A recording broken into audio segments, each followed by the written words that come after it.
Okay, we're back with more Enthusia Pro Racing. Last time we finished the Driving Revolution mode. Now I'm going to try out Enthusia Life, which is the main campaign.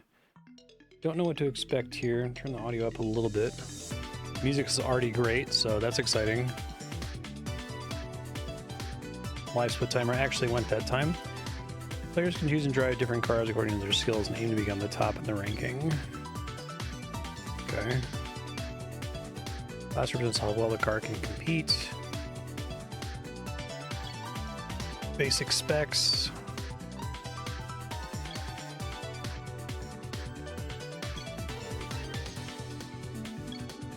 There are 12 cars you can choose from at the start of the game.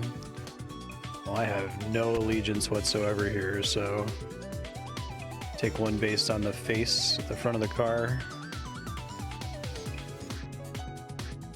You don't want to give me a minivan. It seems like that would be a bad time.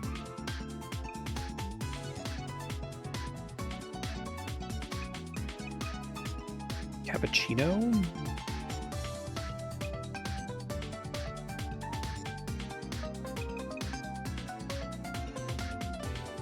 Let's do this one. This is the one it starts with, so probably fine. Not be messing around with specking stuff. Rolled automatic, that's fine. Take a look at the main menu, basic commands in Enthusia Life. Week passes when you use any of these commands. Tune your car, test run, and check records. Win ranking points after completing a race.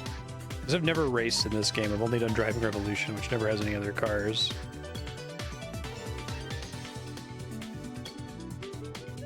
Enthu points. Decrease when your car slides off tracks or when collisions occur. Can't join a race the following week. Okay, that's interesting.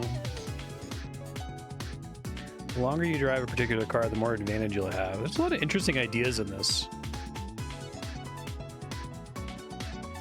Get more skill points when disabling either or both assist features. Okay, well, I'll leave them on for now. I'm still not great at this genre.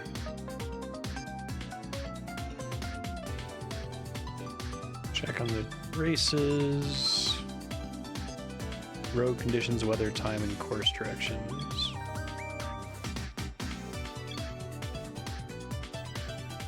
I already feel like this campaign is like a lot more interesting than what was in Forza. The higher the odds, the harder it is to win the race.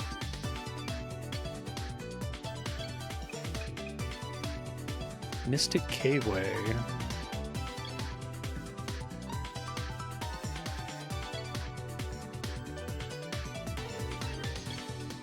Minimum ranking to enter.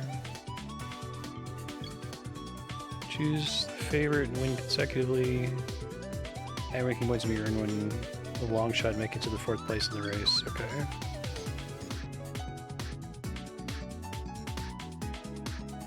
Don't worry if your car is last.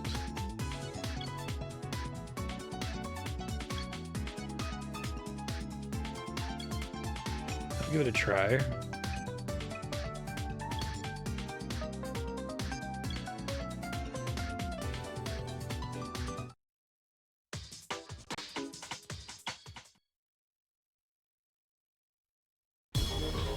I don't remember the buttons. I think it's right trigger. And long intro. It does seem like there's a lot of stuff to introduce at the beginning there. That's cool. It shows you this information in the center of the screen. I like that. Have not had collisions.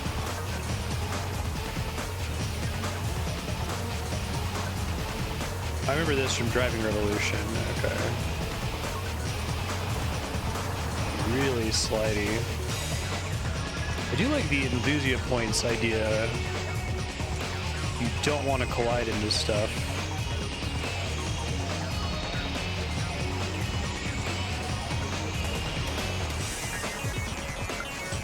Don't collide! I'm trying not to! Ah.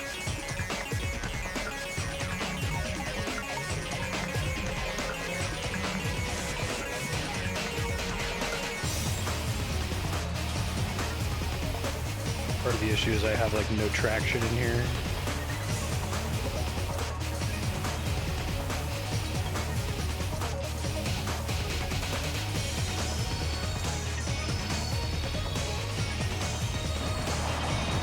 You son of a bitch.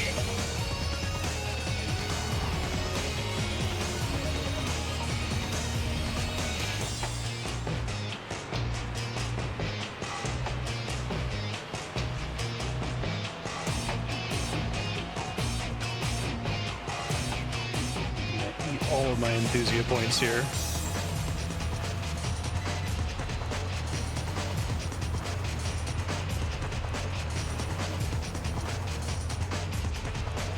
Game audio might be a tad loud. I'll look into turning it down here in a second.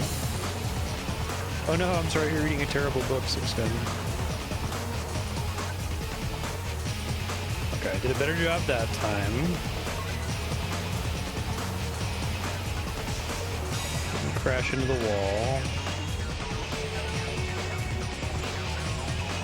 I really like that indicator in the center of the screen. Like, I can't really parse it, but it's more information and it's something I can see in my peripheral vision. Okay.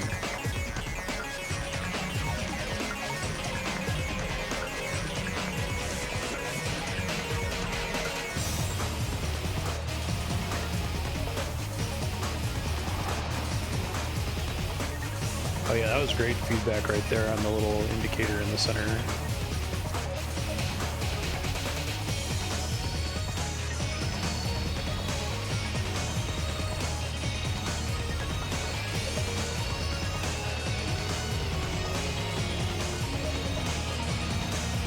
I do like the idea that in this campaign you don't have to get first place, and in fact you're not favored to get first place a lot of the time.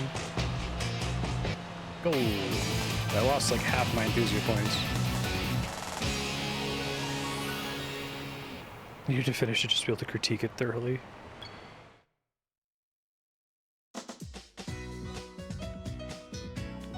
Okay. Overtake by player, overtake by opponents. Oh, that's kind of cool.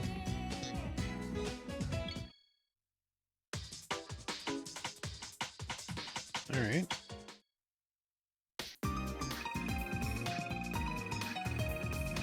Rival car raffle. I see, because I'm only up against one car. I either do or don't get the DeLorean. Okay, that's kind of cool. 40 to 60 points depending on the assist features. Okay. Course distance covered times number of laps.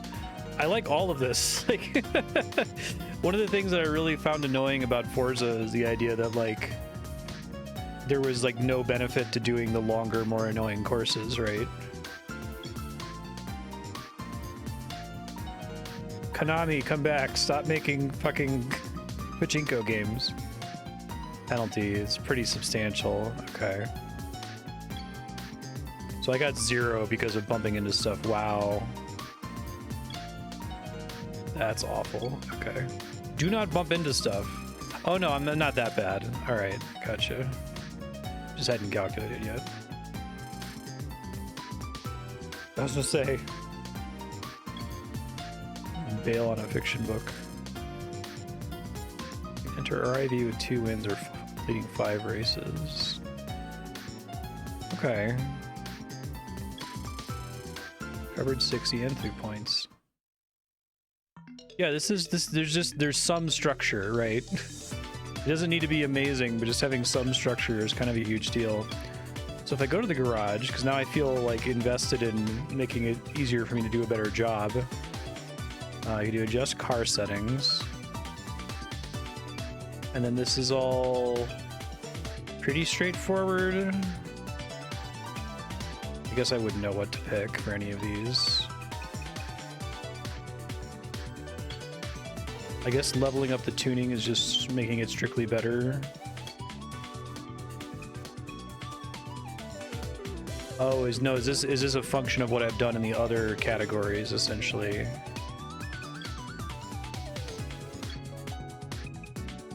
Check tuning level. I have freedom to modify this without it costing me anything. It just goes up when you use the car. Okay, I like that too. Okay. Well, let's keep going. Taking the easy races for now, probably. Oh, I don't want to be on this track. Well, I guess I just learned it, so maybe I can do it since I did learn it. I didn't hit things on my second lap.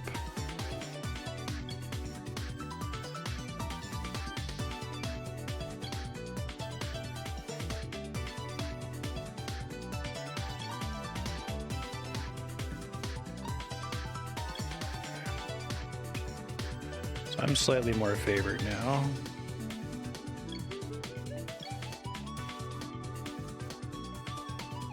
Oh, okay.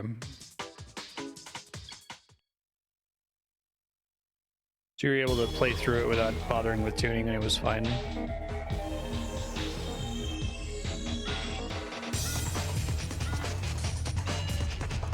So I almost got the DeLorean on my first go.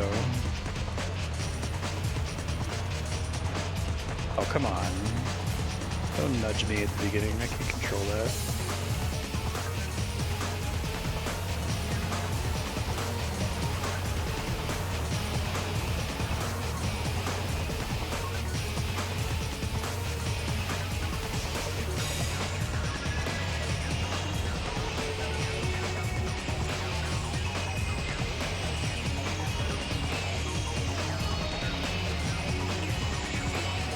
Oh yeah, I should do this real quick while I'm thinking about it. Turn it down a hair here.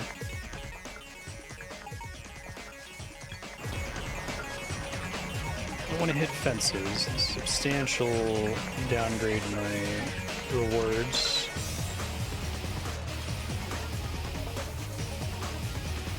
I do think having that is very, very, very smart. I often felt in Forza that it was correct to just like drive over the grass whenever possible, and I bumped into something, whatever, as long as it didn't require me to rewind, just keep playing. I feel like what you want to do is you want to make the player feel rewarded for playing the game well.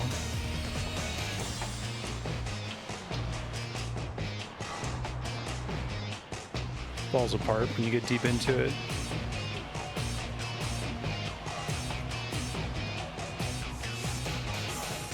There's just nothing left to do, or...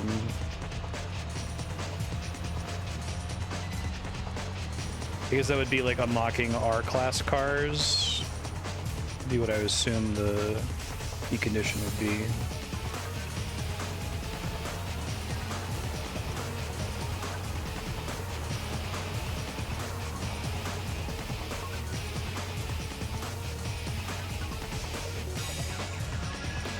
Oh, the points you need to keep ranking up becomes obnoxious. Interesting. I wonder where the how long to beat is listed, what it is. I should look to see what people's submissions say.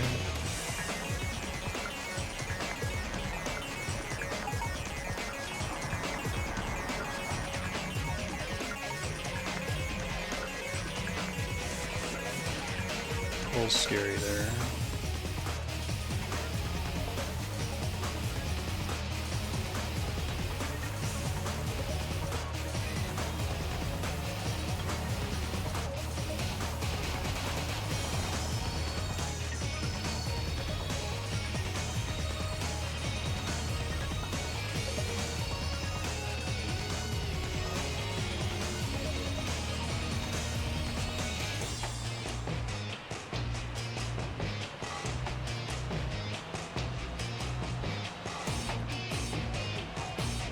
This game's soundtrack is really good.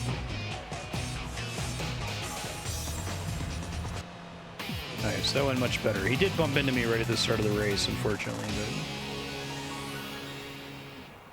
I think bumping a car is less punishing than bumping a fence.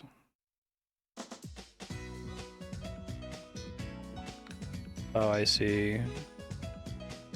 What are you losing when you lose a week of time?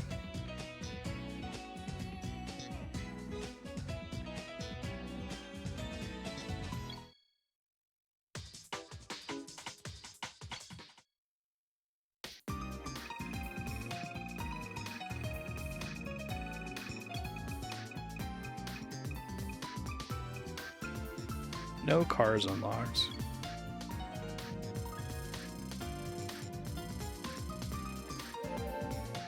Tuning level up.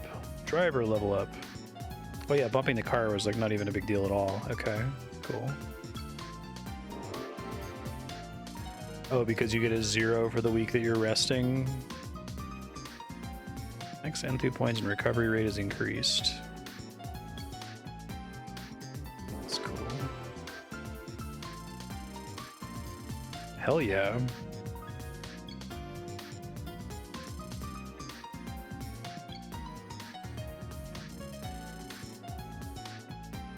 I see. Okay.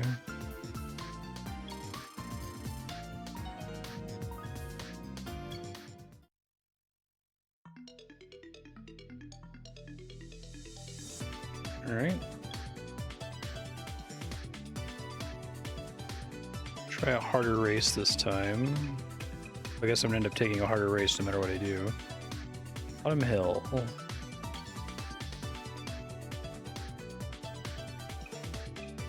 So I'm like bidding on who I think is gonna win essentially. It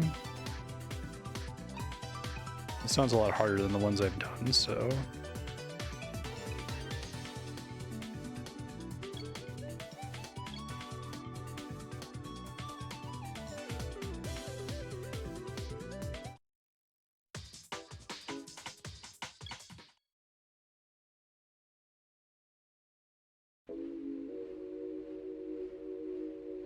First real race.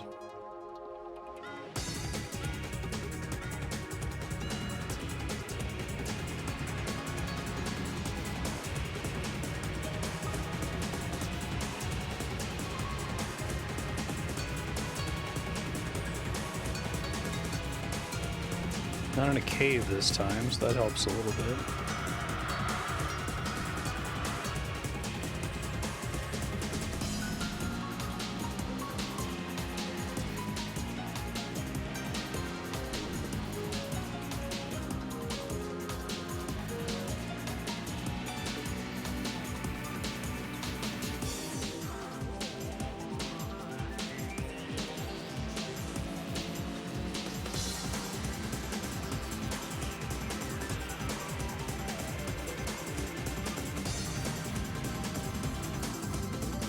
I see. That's cool. It's a neat system.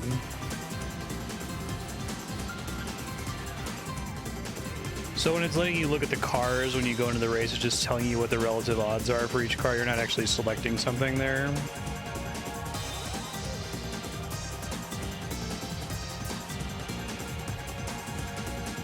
I feel like it's neat just seeing a developer thinking about something different, right?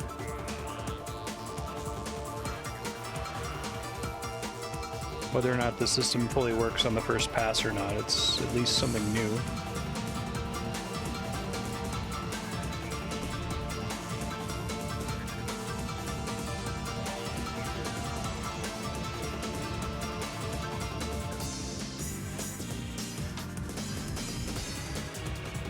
It definitely feels like with this game, they like took their physics engine that they put together, which I know isn't perfect.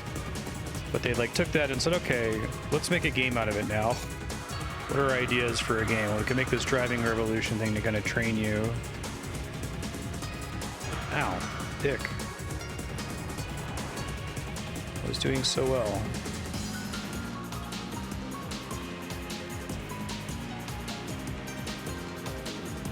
Right at the end too, that sucks.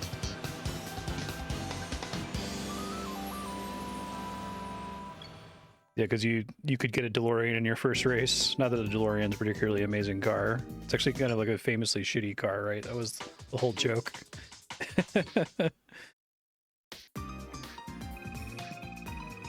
Ah, and you only get a raffle from among the cars that you beat. That makes sense.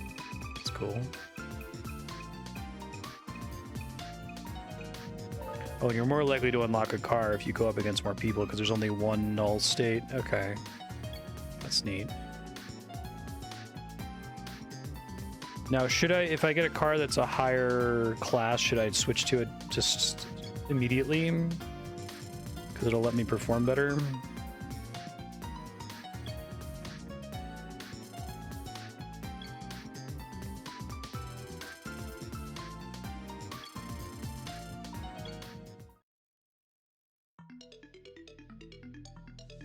Let's see. Relative odds versus opponent's cars. Okay. I'll stay on the one I've leveled up so far then.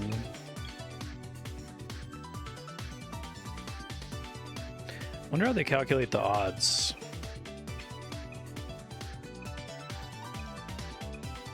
I do like that it seems they give you like a very diverse set of options each time, so you're not just always getting the same. It's like they're like giving you random races with random odds, and maybe they're all pretty low, or maybe some of them are relatively high. Let's do a 4 since I just lost on a 5.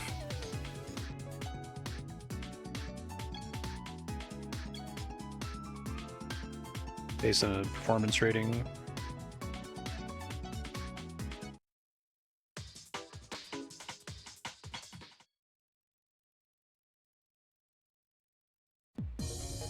Yeah, what I've wanted from games like this is I've wanted to feel like I'm getting some kind of progression, or there's some kind of like structural reason for me to want to continue racing and get better at the game.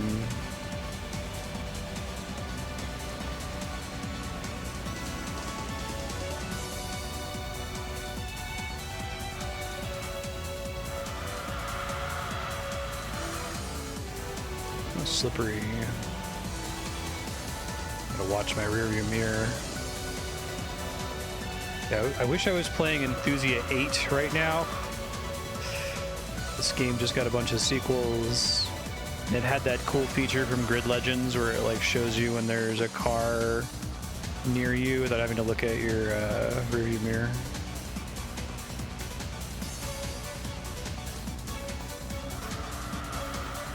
Oh, come on.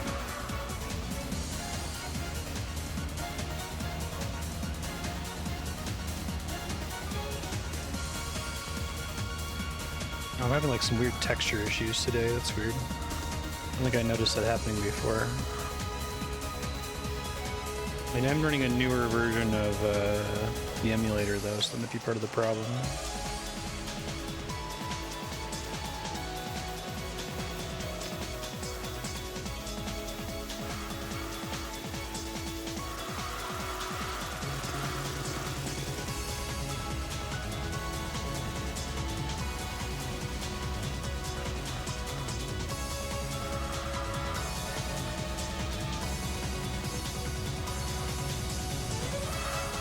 Like I was joking last time, you peek into the alternate reality where Enthusia stuck around.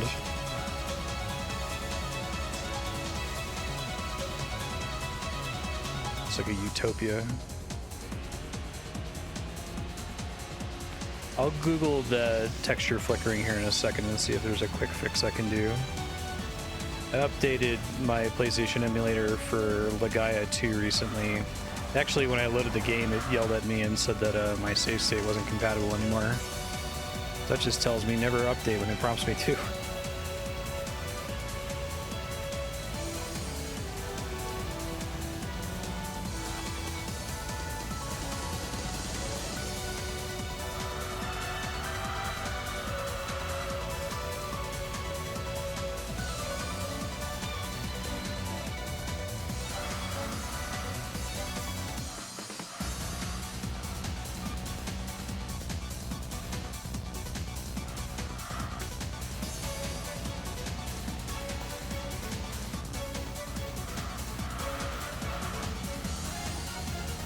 I do kind of like that they kind of incentivize you to take races where you're very much not going to get first place.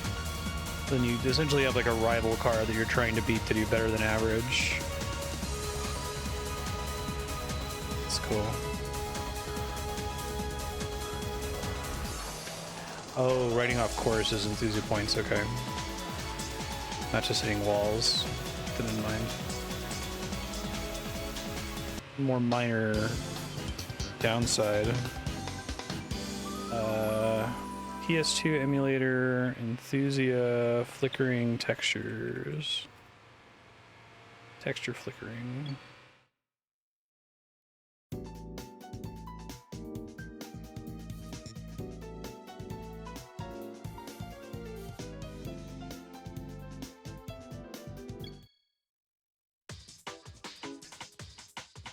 PCSX2 texture flickering.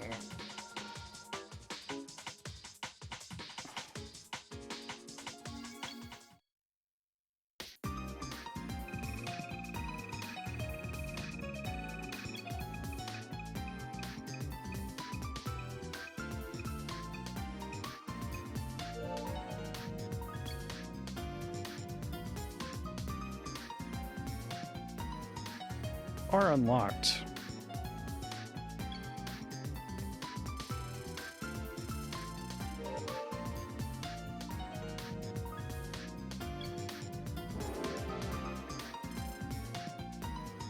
See what happens again in the next race. May have just been that map. How wide can you make your cheap-ass hatchback against a supercar? Does getting the level ups increase your... Because that was one of the things I really disliked about Forza. I didn't like that you could just freely upgrade all of the cars way outside of their class, right? It kind of made it feel like they didn't really have as much identity. Can you eventually upgrade your shitty Class F car to a Class B or whatever? Or is it just, no, it's better within Class F still? Alright. Let's go level 4.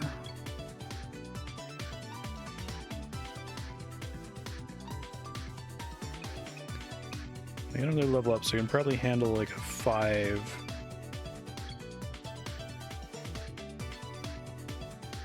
Ten levels of tuning, okay.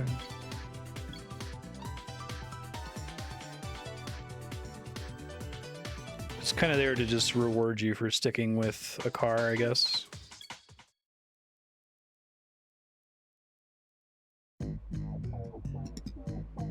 This game soundtrack is so fucking sick.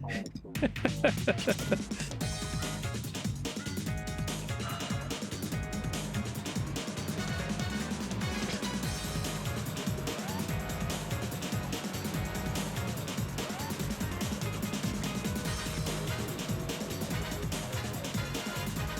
remember this level from Driving Revolution. Don't hit the wall, motherfucker! God damn it! The guy behind me bumped into me.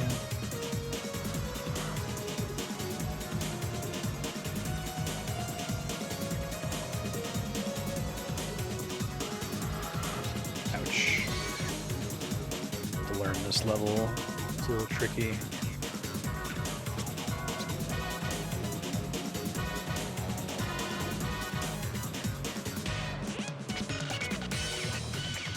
Oh, that's cool. By just being smart about, like, positioning yourself so it's hard for them to pass you. That's a cool idea. I feel like the bar is in hell, but, like, it's pretty amazing to play a game that has ideas.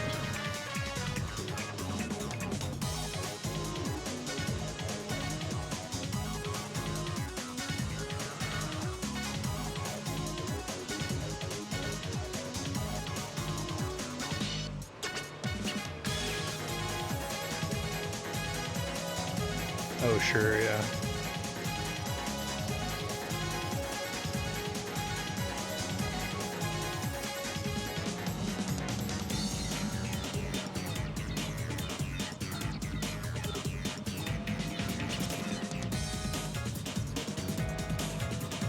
I haven't played Driving Revolution in months, but it is kind of cool having done it. I feel like I did learn some lessons about how to drive this game in particular. Not doing amazing, but I'm also not like slamming into walls all over the place.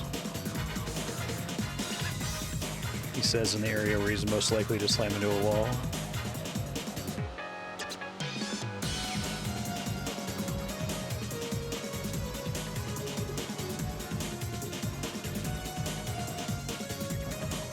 Damn.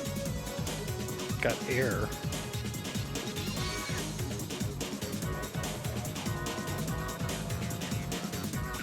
Is this a VGS thing, the thing in the center of the screen in any other racing game?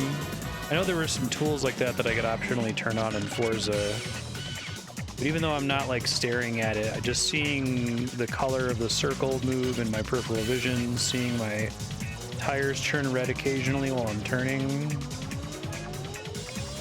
It's a really neat piece of additional feedback. And it's relatively simple because like the Forza stats screen was so much shit, it was almost impossible to focus on any of it while also driving.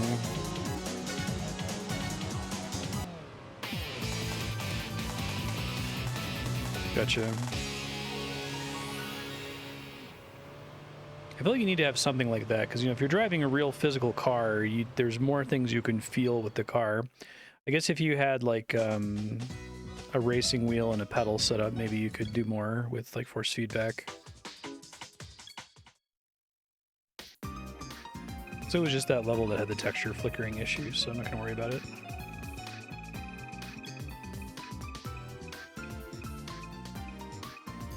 Shitty cube.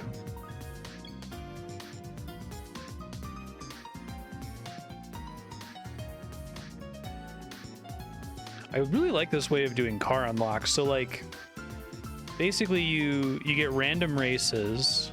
You get one chance to pick which race you want. You can look through the races to see if any of them have a car that you think you want. But then you have to beat the car in the race to be able to win it. And then you have to win the raffle. I don't know, that's kind of fun.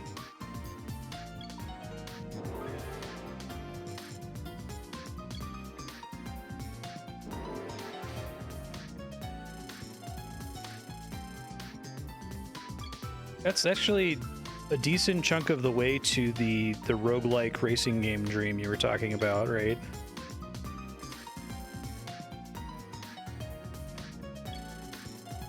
You could get lucky and see an amazing car early and just have an amazing race and beat them even though it's outside of your skill level. Or outside of your car performance, I should say. Alright, try doing a higher. So these ratings are always, I guess they're not always relative to me. 9.9 doesn't mean I'm gonna get flattened. Eventually, if I have a good enough car, I could beat a 9.9.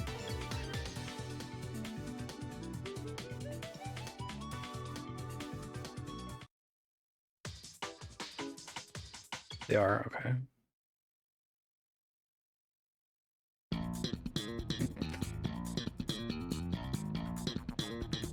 Why did this composer go so fucking hard on this game, y'all?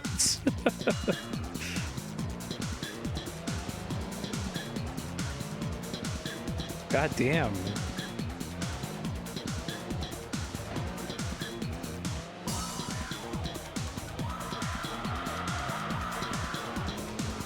Oh, I misunderstood. Okay.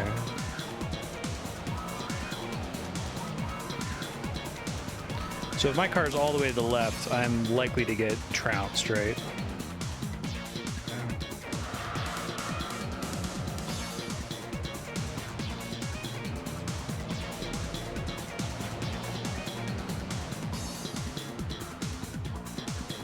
This song fucking rules. I don't think I'd heard this one before. I don't think it came up during Driving Revolution.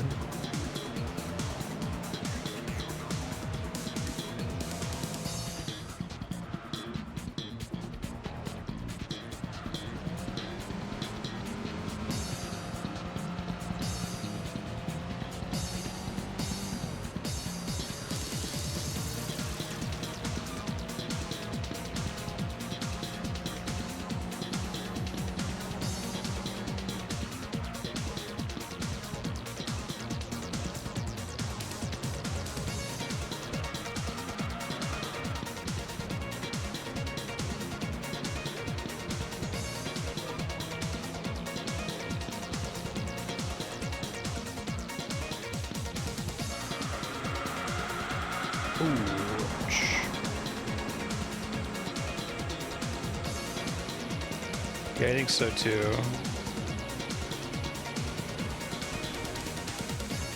I remember recognizing the tire arch.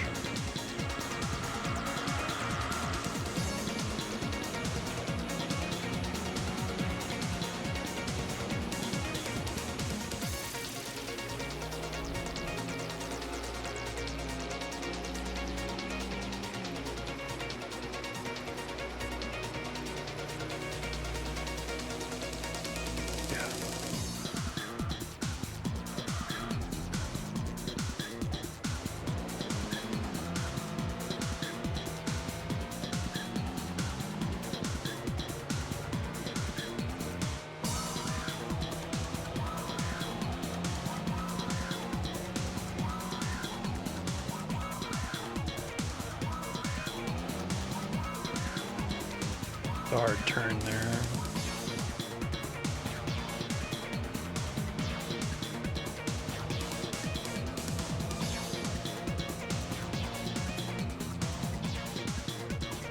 I feel like the hardness of this soundtrack is like comparable to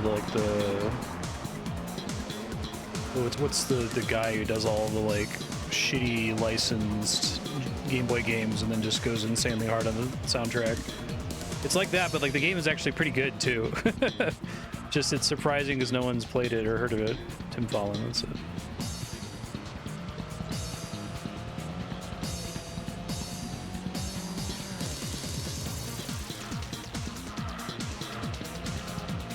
Huge fan of the Enthusia points system. I think that's really important to like what they're trying to get you to do with the game.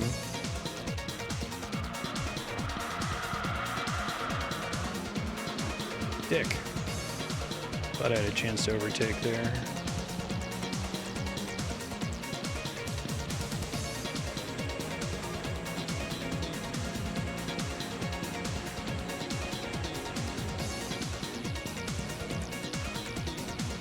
Ended up in 5th place, that's okay.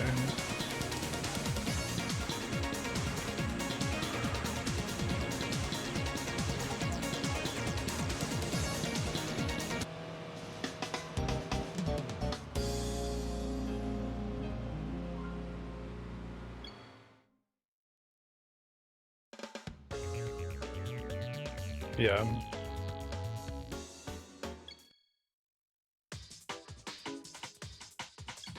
It's like calling it the Wii U, right?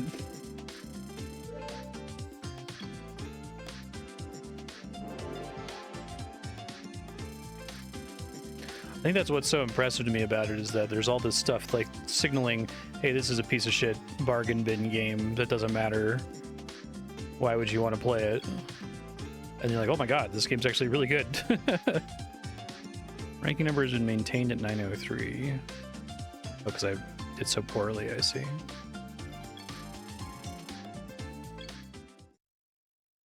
so I shouldn't fly too close to the sun here. So you're around 4 point something. Okay. I'm probably not going to beat an 8.2.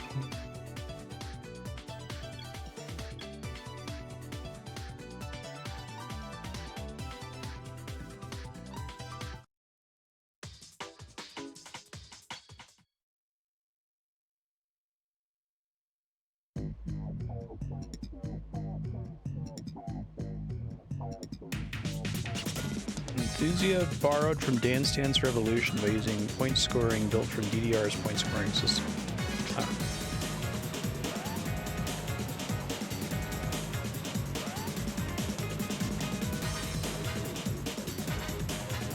I wonder if you could make a rhythm racing game. I don't know how that would work.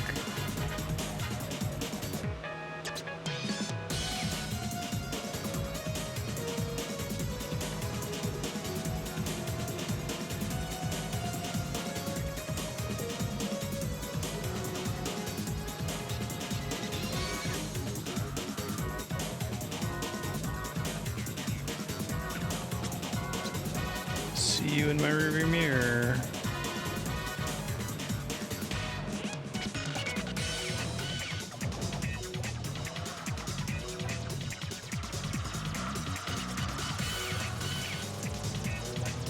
It's on my left, I think, in my blind spot.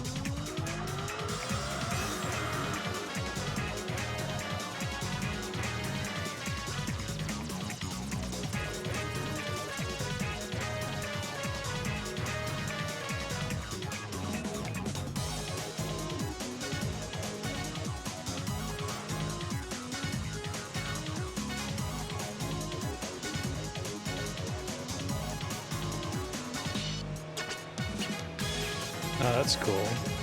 Morph the track in real time so the braking and acceleration points are timed to the beat. It's a neat idea.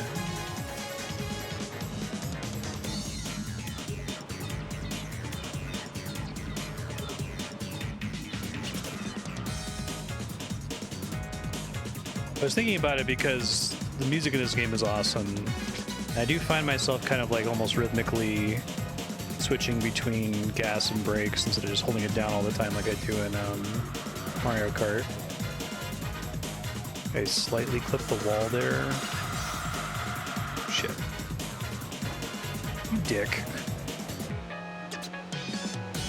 Once he overtakes me, it's almost impossible for me to take him back, but I'll try.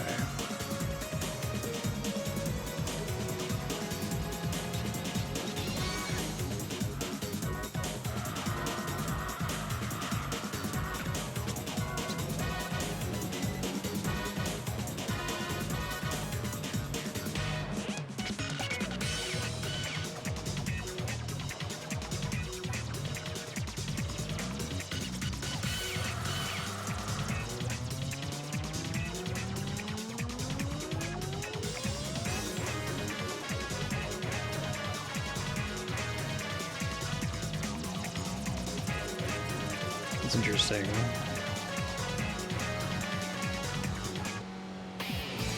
I guess if you made that, you'd obviously have to make it more arcadey just for it to work, but this game feels like it has the spark of the divine, for lack of a better way of phrasing it. Like, I can see some light behind the eyes. It's maybe not, you know, the perfect experience, but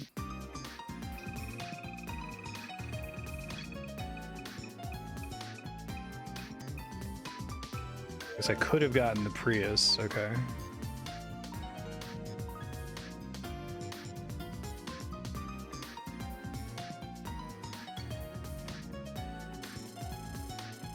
I wasn't favored to beat it, but I did beat it, and I could have gotten lucky and gotten it. That would have been really exciting.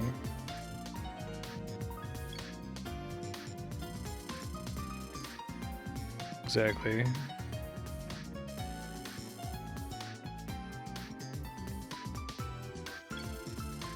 So eventually I have to fill this bar. I have a limited amount of time to do it, essentially.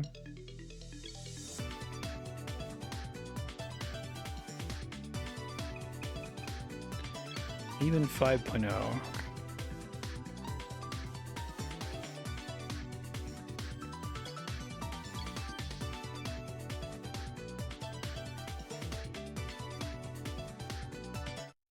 Or is it the bottom car on the list is the one that's the most interesting, not the top car?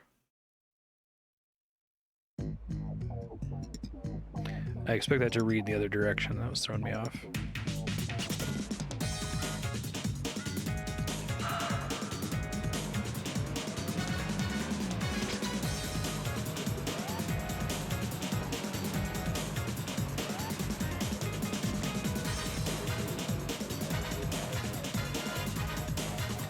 See, when you get your 9 and 12 week total, your thresholds, you keep unlocking more races and stuff.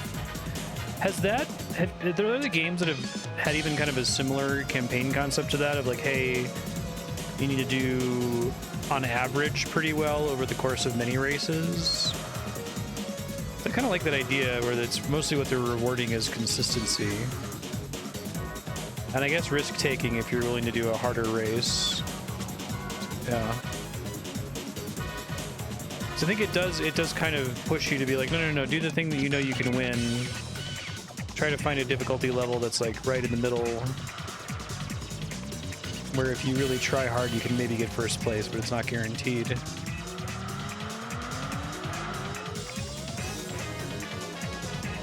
I guess that's kind of what I mean by Spark of the Divine, because it's a system that, yeah, they throw a whole bunch of text boxes at you to explain it when you load in, but somebody sat down and thought, like, what would be an interesting way to sit down and play this game for hours?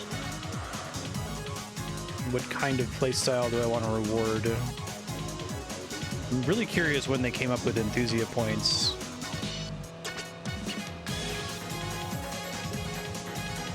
I think that's a much better way of disincentivizing collisions than doing shit like penalizing your time on individual races, making it like a strategic kind of resource that you can spend. Still making it so you don't want to get into accidents in mid-race, so you get more XP out of them is cool too, but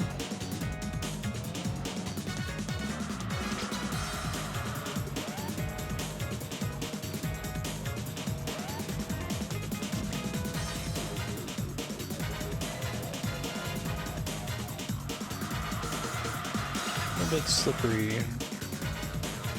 Oh yeah, that... So what just happened with my car sliding around made so much more intuitive sense with that VGS thing in the middle of the screen than it ever has before. And what I had to do to fix it also made way more sense. I kind of learned that through brute force in Forza, but...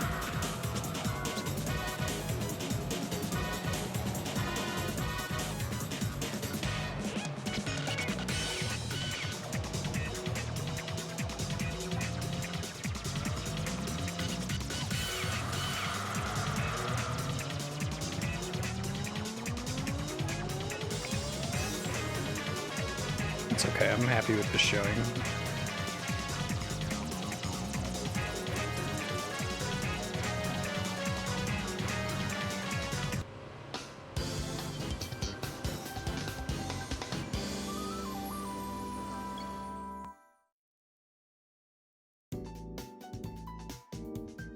I'm super demanding, where it feels unfair. Hey, sir. Yeah, which feels like it's a thing that you could easily just clean up a little bit in Enthusia 2. It doesn't even require Enthusia 8 to fix something like that.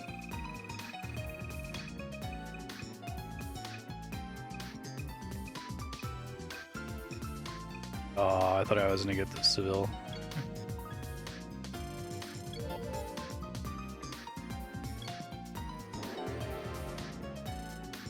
And the ghost killing your head.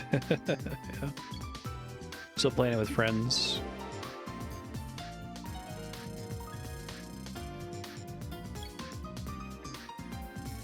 Really cool game. Really flawed game. Really cool game, though. Both can be true at once.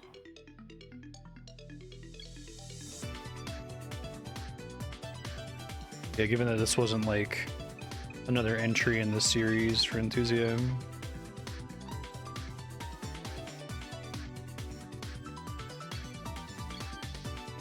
I wonder what would have need to have happened differently for it to get the reception it deserved, right? The title, probably. Maybe some work on the menus. Maybe not releasing near other similar games. We see something about it coming out near a Gran Turismo game or something.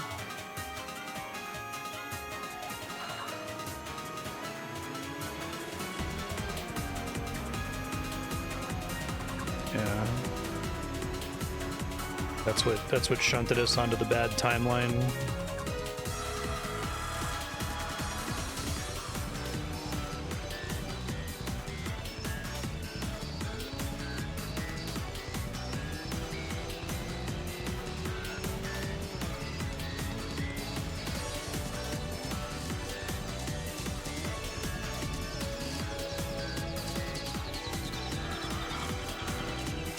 I was praising Driving Revolution a lot, and I'm like, y'all were saying that actually Enthusia Life's pretty cool too, and I'm like, well, I can't imagine. Like, how can that be cool?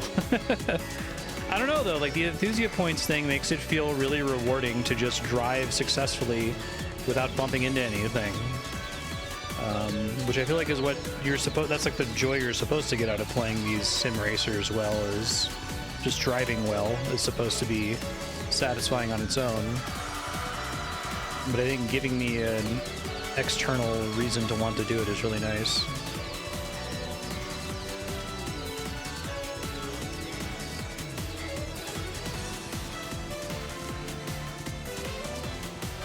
Yeah. Oh, that car collection system is my favorite of the ones I've seen so far. I think that's absolutely fucking brilliant. Especially since you get to decide what you're going to go for on the odds screen. It could just like randomly pull a really exciting car that you have a very low chance of beating. You just have to beat it, and then you have to win the raffle for it.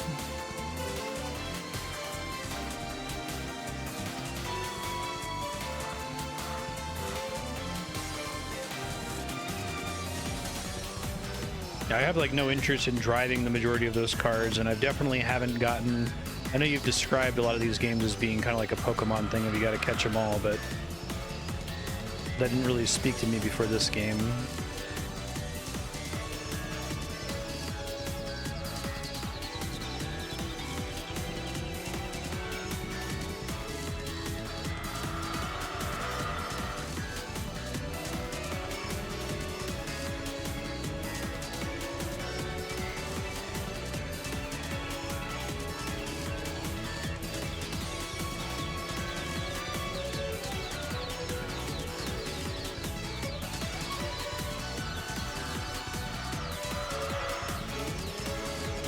I feel like a big challenge to like an indie dev trying to borrow ideas from this game. I guess one, it's really challenging to recreate the physics as we've discussed at length, but like just articulating with like English words what makes this game special compared to other sim racers is kind of hard. I was trying to describe it to my friend Dan, who's really into racing, and I was completely floundering. Like, it's better, I promise. Also, the soundtrack slaps, so that's a big boon.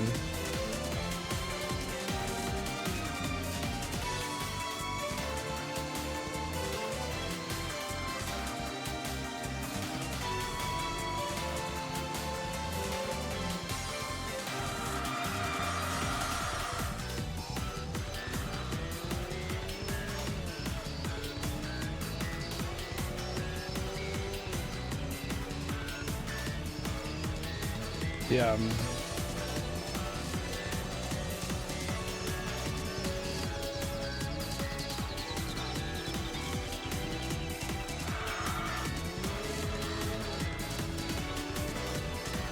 I don't think anybody's played Enthusia. It's the problem we're talking about.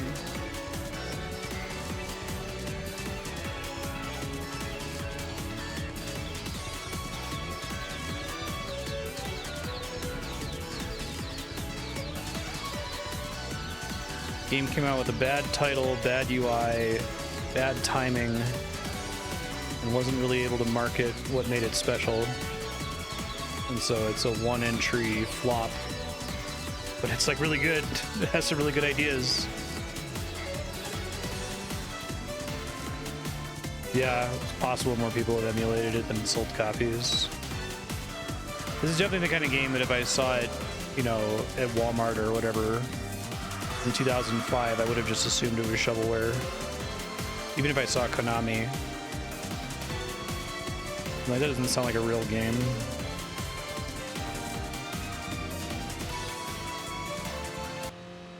Alright. Got a pretty shit Metacritic score, too. It's like a 70 out of 100. I think it's way better than that. I'm guessing racing games are probably being graded on a pretty substantial how impressive are the graphics scale.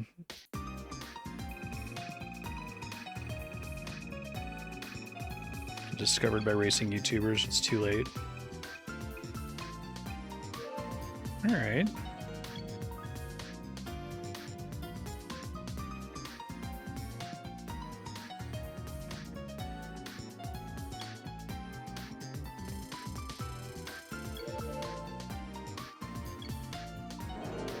Level up.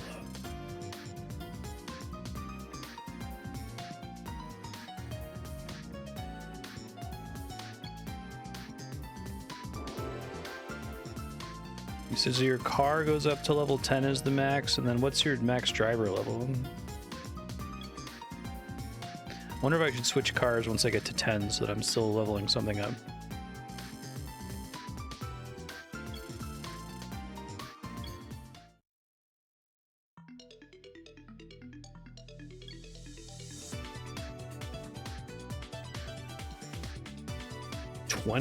Holy shit.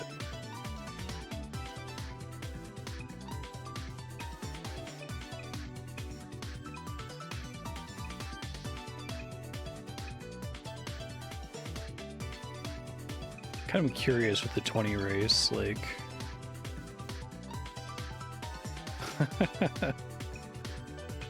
my chance of even placing 5th is like near 0. Okay.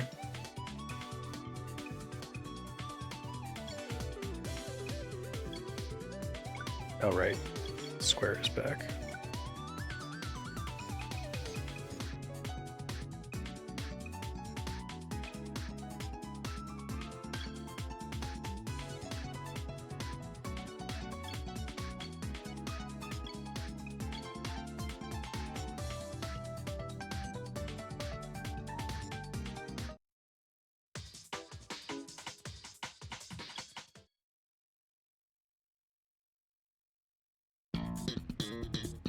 This song's so good.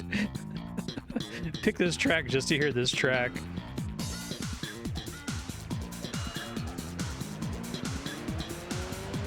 This is the dormant Konami franchise we need back. Honestly, I mean, I love all those other Konami games, but this is the one game in their backlog that if they made a sudden sequel to, might actually like move the needle on the genre.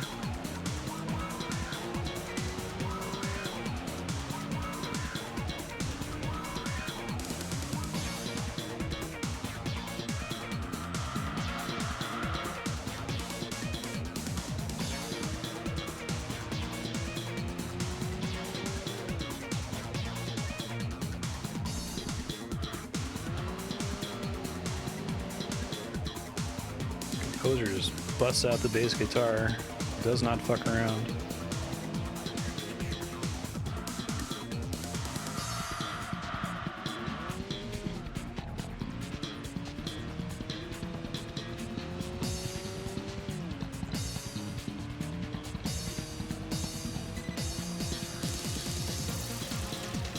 The soundtrack has like 15 or 20 bangers on it, like it's really good. It's like a new Amatsu soundtrack.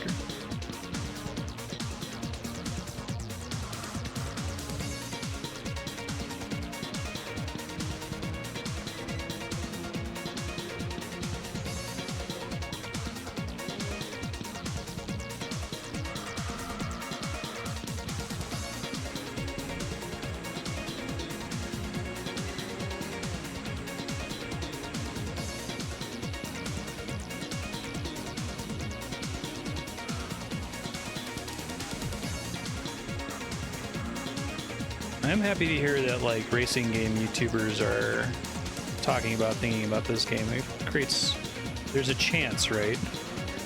You know, maybe in 30 years, the next generation of racing game developers will have played this on an emulator, and it'll affect their design ideas.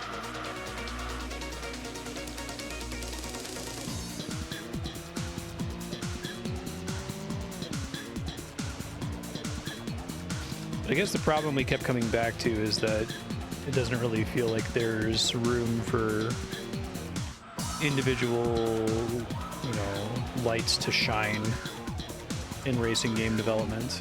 Although Gran Turismo is made by an auteur, right? Or at least originally was. It's not really a game made by committee.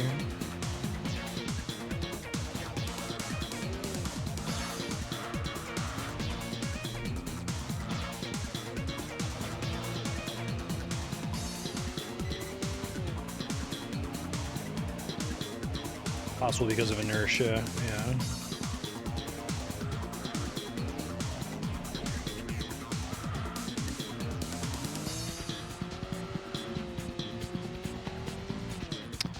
Oh, yeah, I never noticed this before. So there's this cool, like, there's like a gray box that's surrounding the screen, and it kind of moves around dynamically as I'm turning and braking and speeding up and slowing down. And it does a really good job of helping to convey exactly what's happening while I'm in first-person view. That's a really neat mechanic.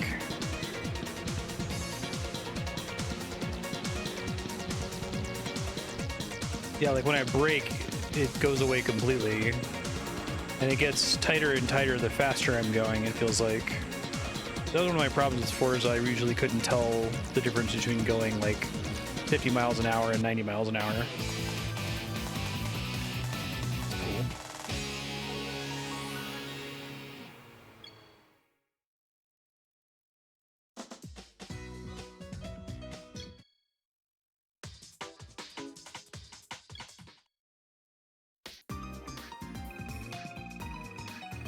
All right.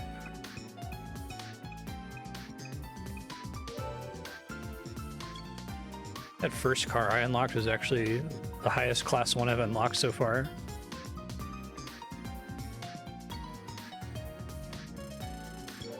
I don't know, pretty well. Okay, so my car level's maxed.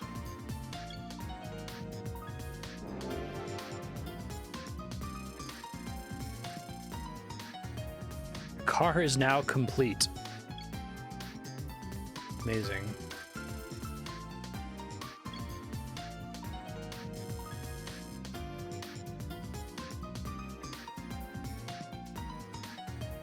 Past 9 races out of the past weeks, use it to calculate your total ranking points.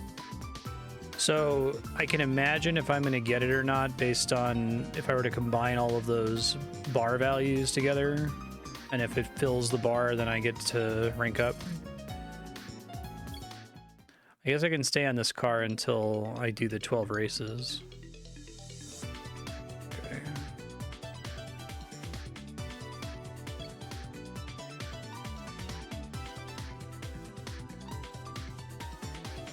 It's not helpful. Okay.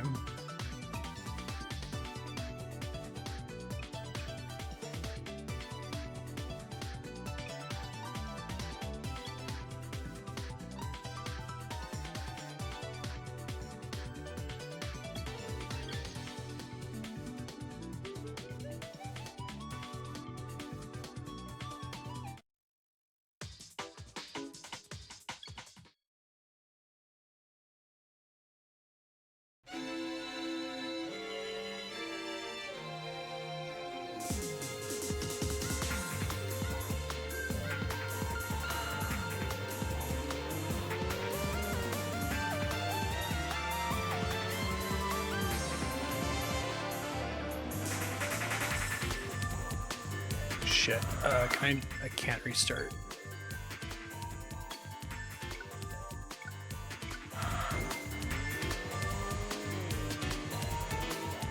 Wasn't reading the signs correctly.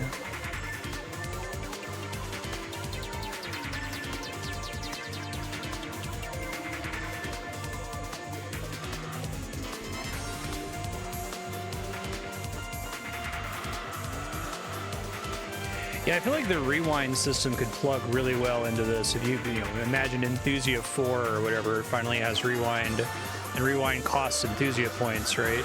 Seems like ideal, actually. God, I can't move out of here. I'm stuck. That was awful. So you can use it. You can even use it multiple times in an important race, but you risk draining the bar low enough that it screws you, right? And then each time you use it, you're making the next time you crash into a wall that much more dangerous. I think I like that way better than... Because I like that was a Grid Legends had to give you a limited number of rewinds. God, I'm just flying all over the place this time for some reason.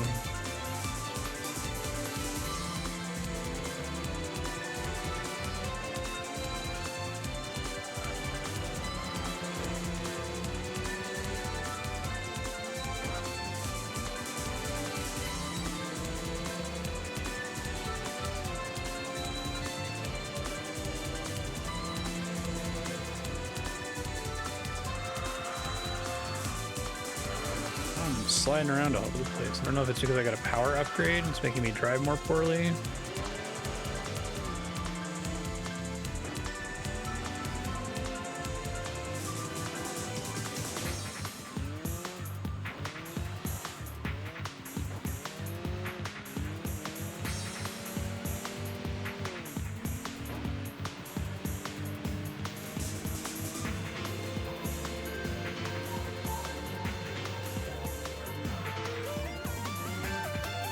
The one that's a much bigger turn there, it appears to be.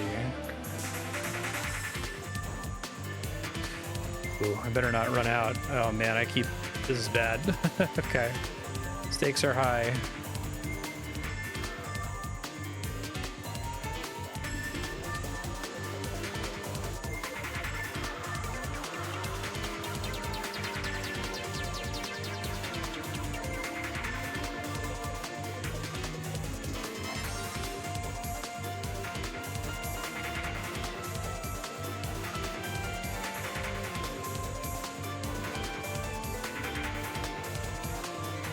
I feel like even if you just took the Enthusia points idea, you took nothing else from this game, you just took the idea of Enthusia points,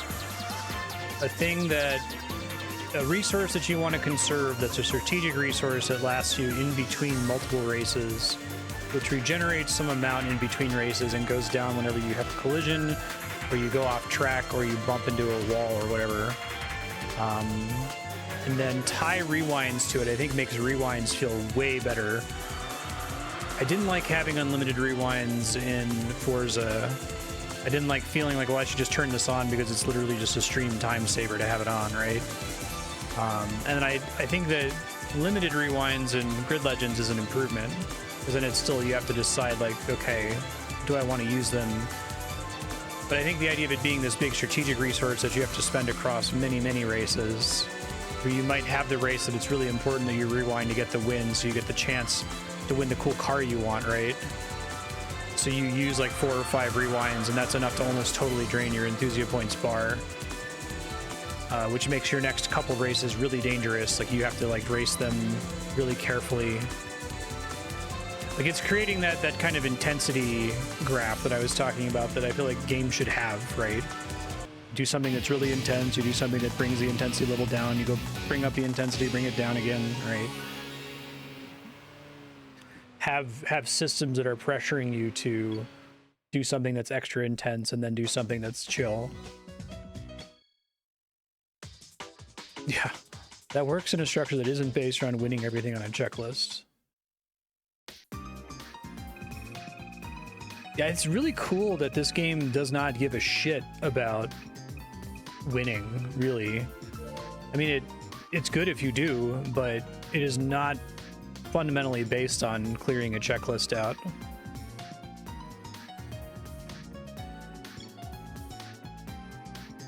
Ooh, yeah, yikes. Got fucked up. Okay. It's pretty good. Alright, so I need to play it safe now, because I spent a ton of Enthusia points being an idiot on that level. Let's see. Let's do like a 4 if there is one. Maybe do a 5.0. I'm getting the hang of this track.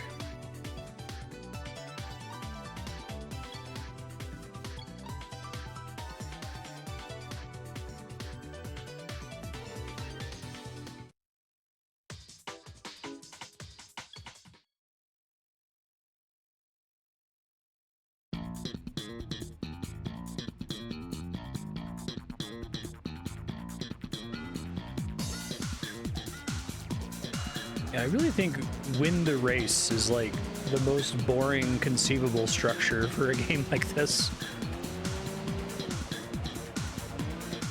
It works fine in like Mario Kart.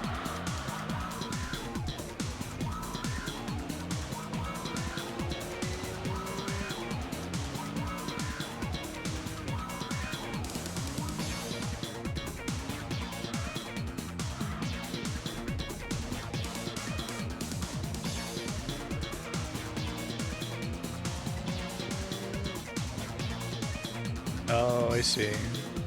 No, I missed that. I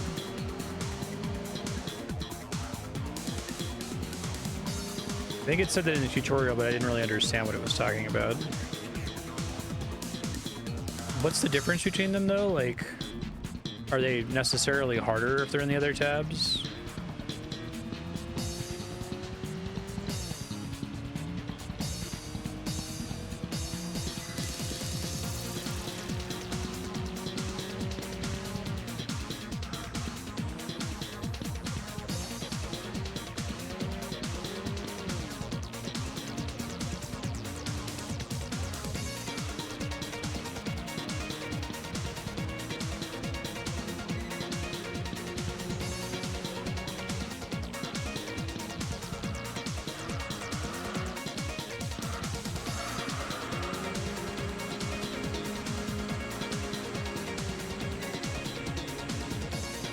So if a tire is red, does that mean it's currently slipping?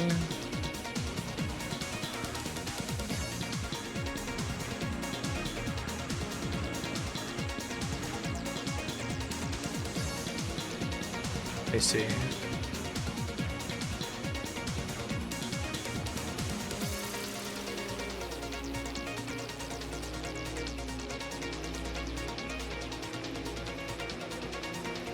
I like how I can kind of watch to see how close I am to slipping.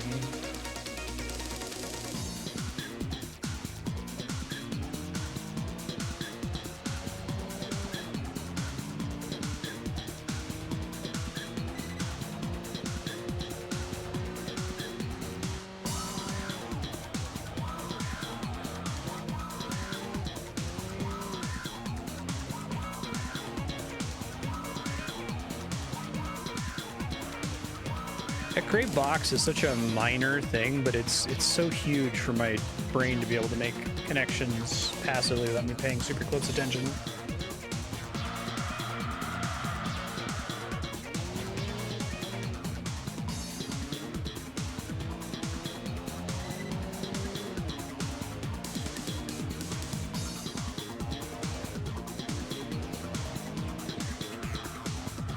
And it's helping me to understand better. This is a front-wheel drive car, right? I guess it would be since it's a Class F meter car.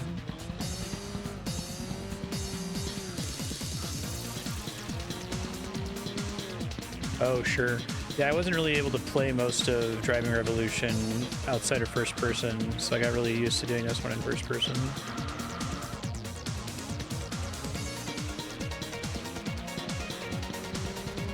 I think it's just the reality of Driving Revolution is that you'd have to press the button to swap back to third person every single time you fail, which is frequently.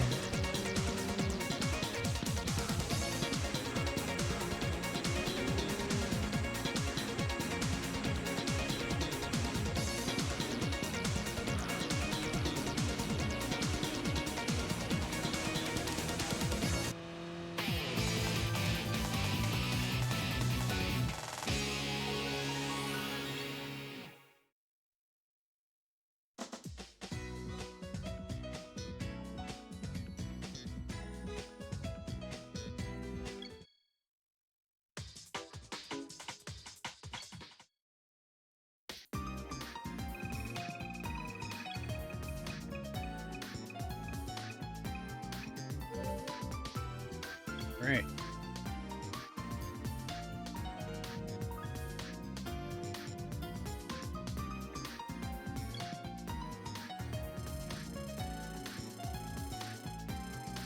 Okay. I could see it from the, like, it was making more intuitive sense. Like, I've always logically understood what front-wheel drive and rear-wheel drive mean, and I was able to kind of, like, grok what that changed about the handling in Forza, but didn't have, like, the physical intuition for why exactly one would do one thing and the other would do the other. But here, having that little thing in the middle of the screen where I can physically see the wheels turning and see that the back wheels are not turning, and just kind of have that in my peripheral vision all the time helps a lot. Silly as that is.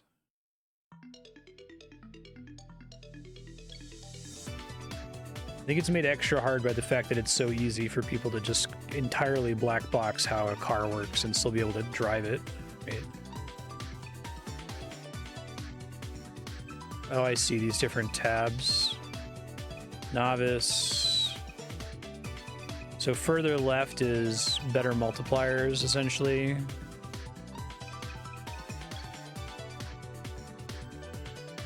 We can try this one. I'm probably gonna get annihilated.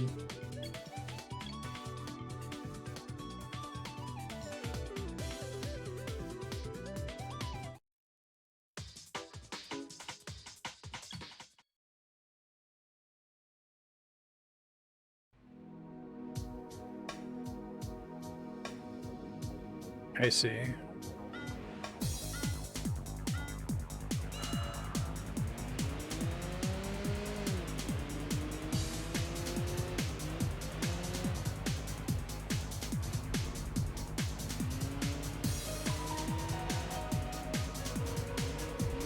I see, sure. I guess I could swap out after this race.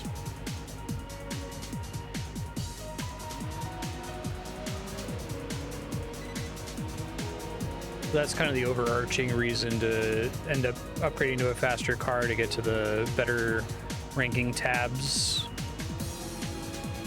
You could sit here and just like grind out, I guess, driver XP and recover your Enthusia Life bar, or Enthusia bar.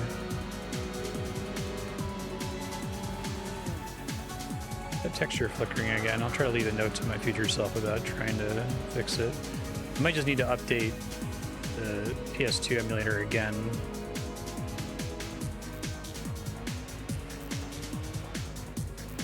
This is a cool level. I don't remember this from Driving Revolution.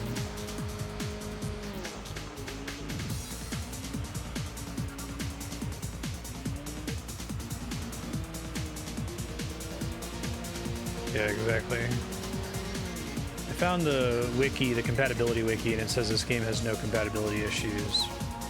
It must be whatever new version they added.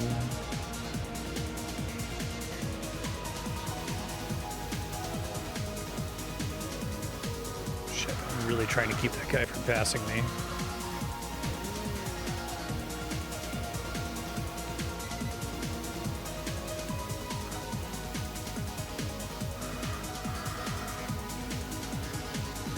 Pretty fun.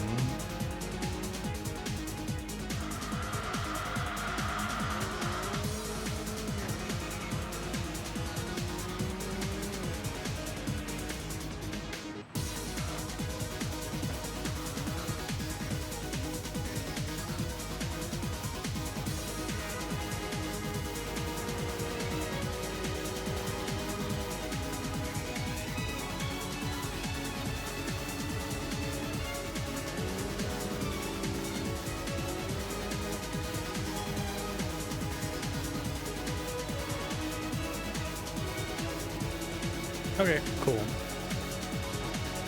Appreciate it. It's not a big deal, it's just a mild little flickering on the guardrails.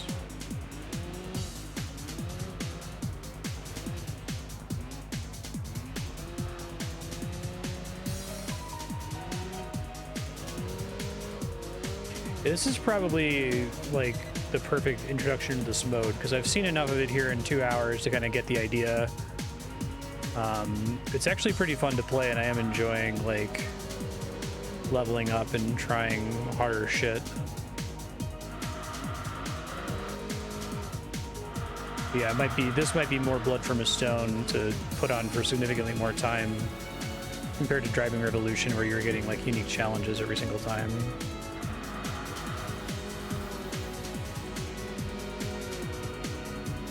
But in like the nicest way possible, when I've played other sim racing games, the thing that's always going through my head is like, is someone just playing this like just to play it?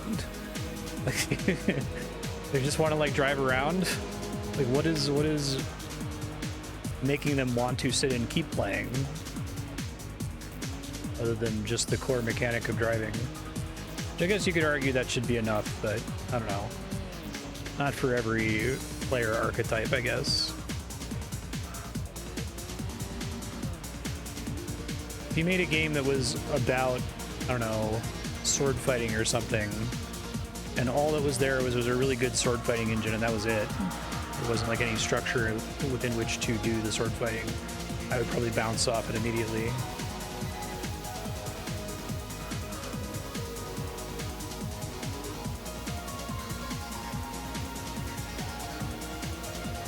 But I bring that up to say that playing Enthusia, I could see somebody who's like really into racing games, like, oh yeah, I could play this game for a long time. There's a lot to work toward, it feels like.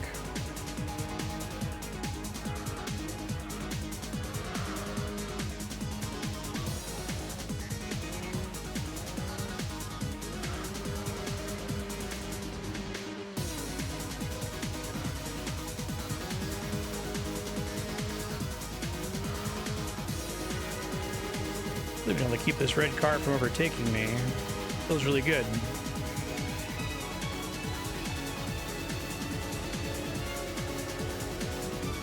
Oh, damn, that was fun. And Forza's progression is solid if you create on a curve. Yeah, that's scary.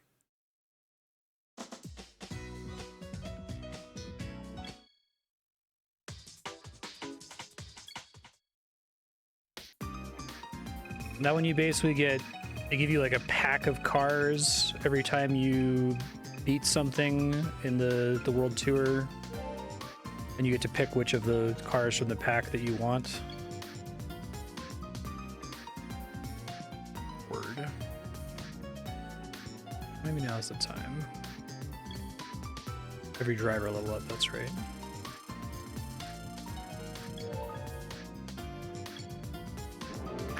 Oh, did that say that because I'm driving a max-tuned car that it's contributing more to my driver XP?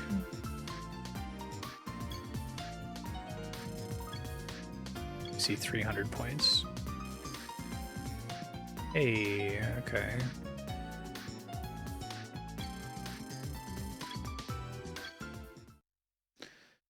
Region 90 Enthusia points. I guess I should change my car at least once.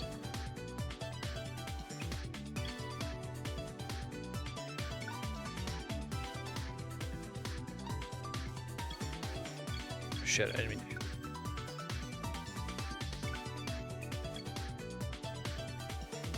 Recently used. Oh, so you could try to level all the cars up to level 10. It's kind of neat.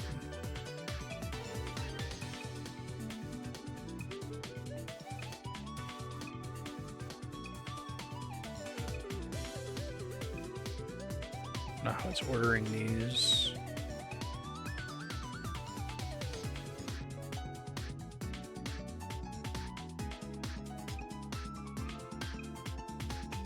I'm going to switch cars and get immediately annihilated.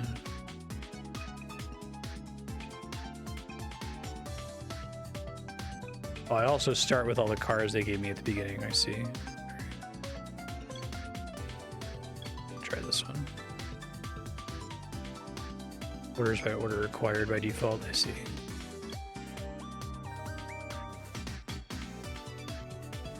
Oh, so sometimes cars don't come with automatic necessarily? Interesting. Switching cars caused me to rest for a week. Let's see.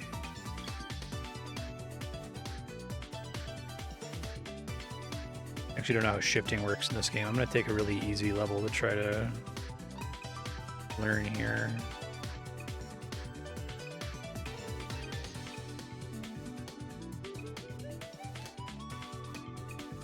I know I keep doing this one, but I know the turns pretty well. Yeah, because my car is faster. That makes sense.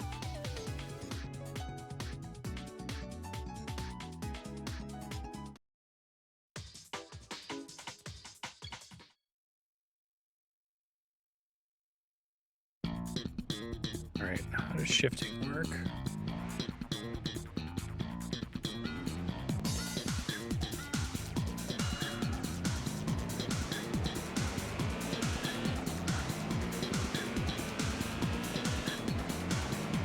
Looks like it's still automatic. I don't think I have to press a button.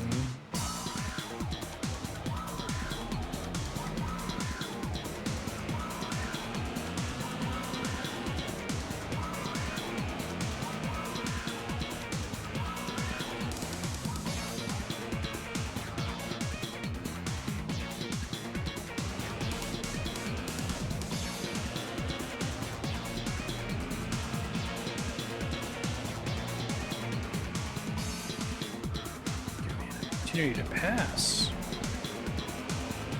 I guess my car is so fast, I started in the back, which makes it harder.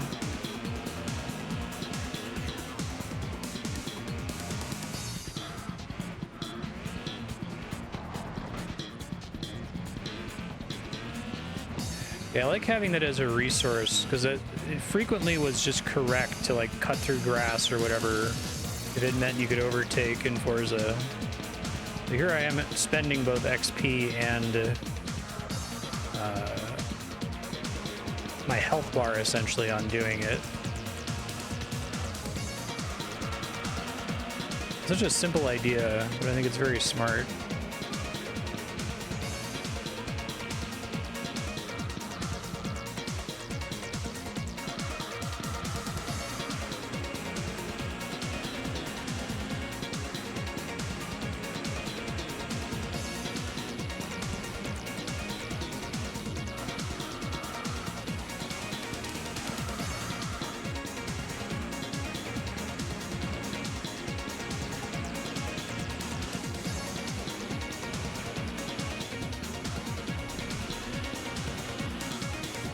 First place is gone.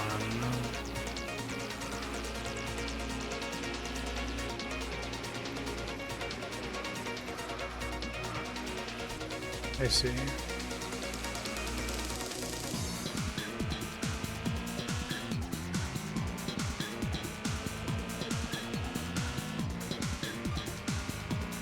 "13 seconds.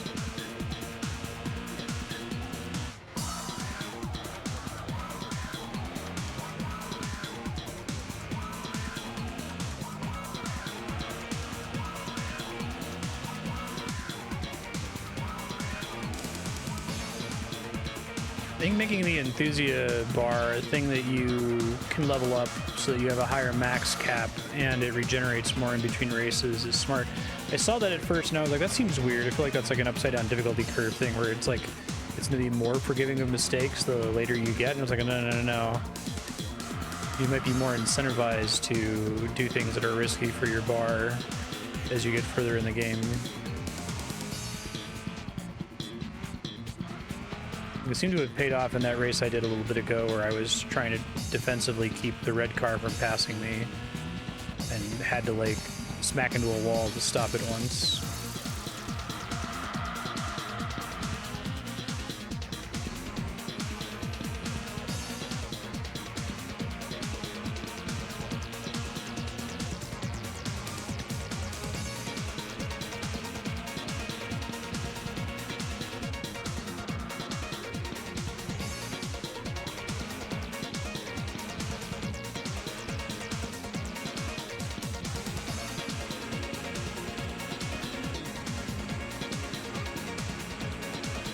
Seconds. I wonder if it even would have been possible to beat him if I had been in front of him at the beginning of the race.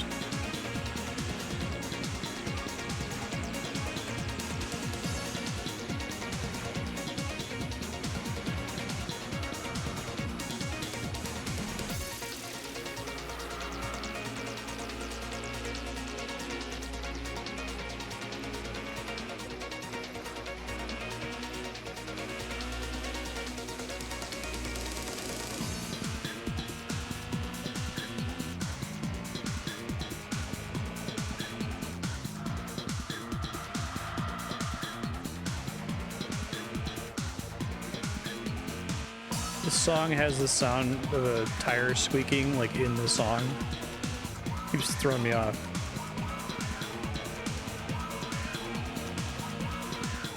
Not in this part.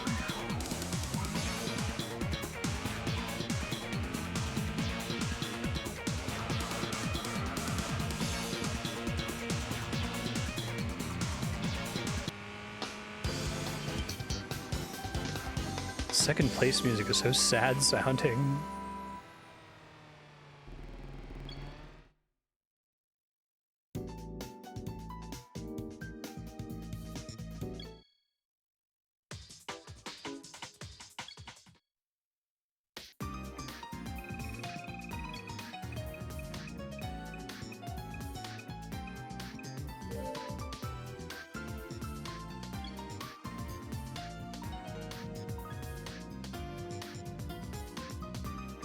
Okay.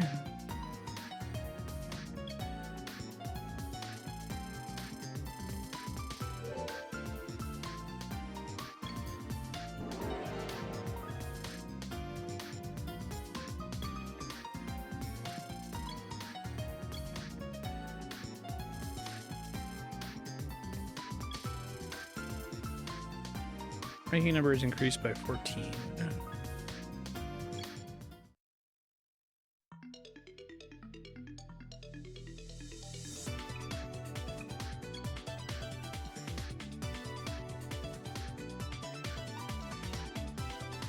Stay in R3. Edge of the road.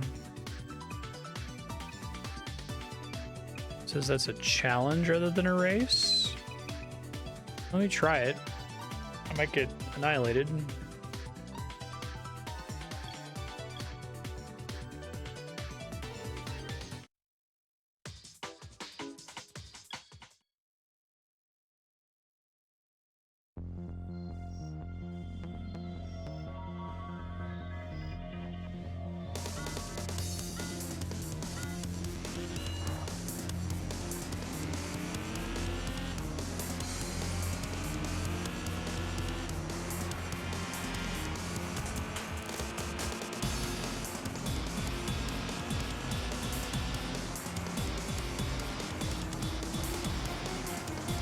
This would be a nightmare if this was more than 2 cars. This theme is awesome too. It's like a boss battle.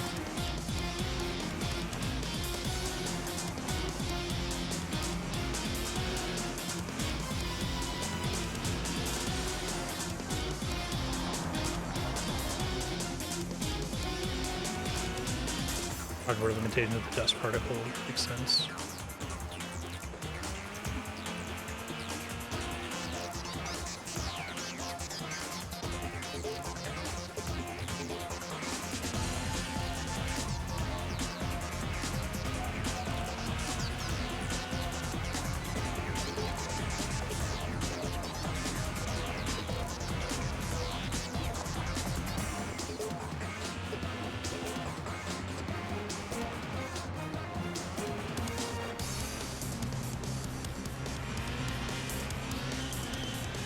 Song is really good.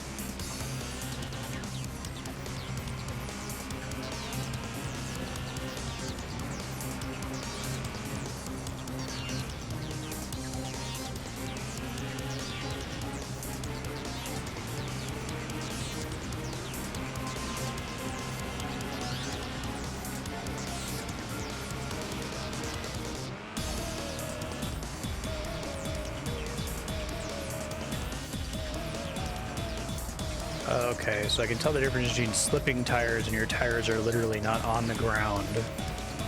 That's cool.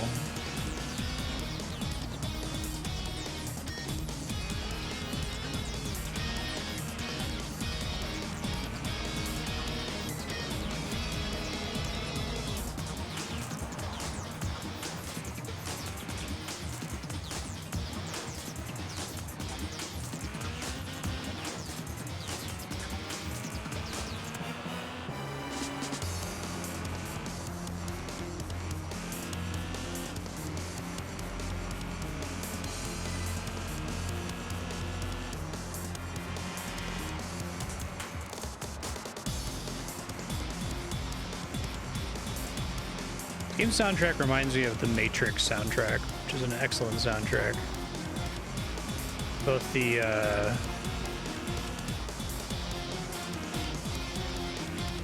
original stuff.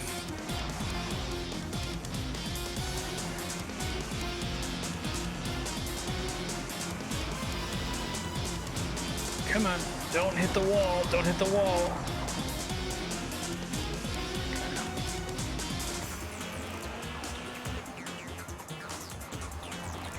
This is a really cool track.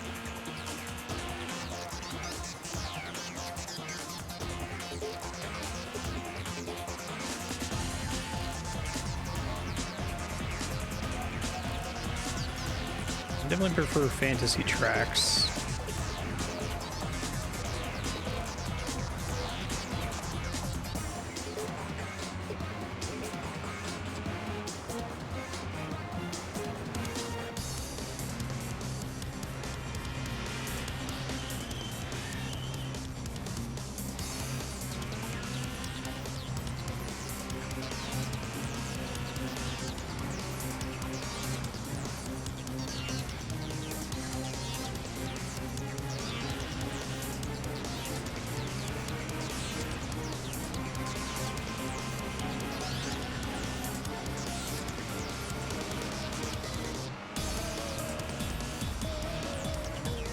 Wow. Yeah, they feel really good. They feel like they're designed to be interesting in a video game.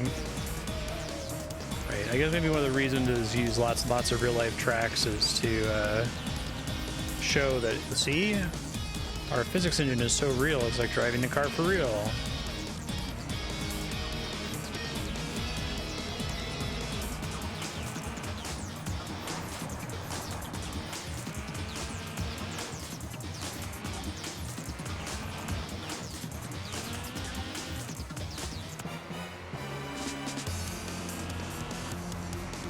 I did have a lot of fun in Driving Revolution because I liked getting all the immediate feedback.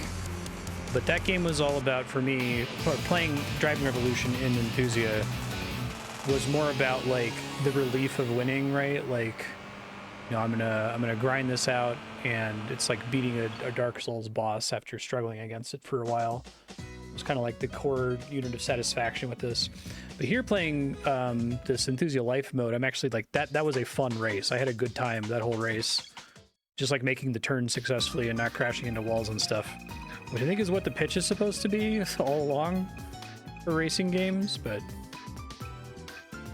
Hey, finally on a 50-50 I got one. I could go straight to that. I haven't spent much time on the car I'm currently on.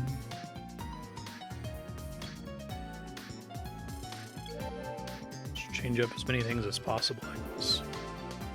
You kind of like the idea that you have to skip a week to change cars. My odds would be too low on a B rank? Okay. Because I have to rank up in order to get access to the higher tier race types. I see. Well, that's kind of smart. I didn't even appreciate that.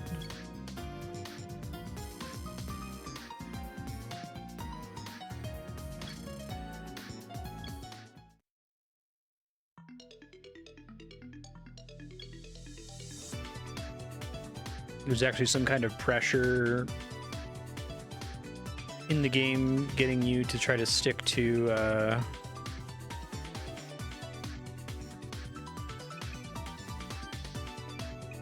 certain vehicle classes.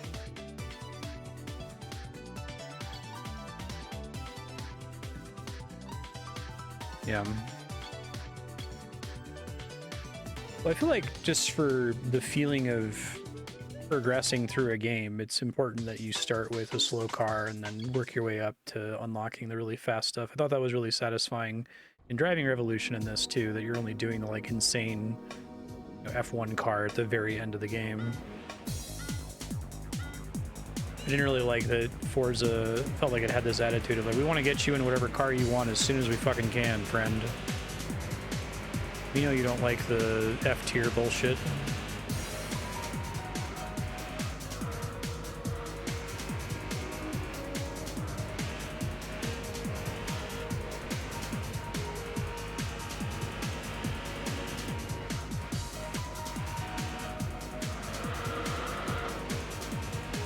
Oh shit.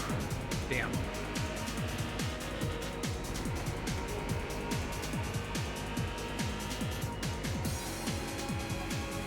Yeah.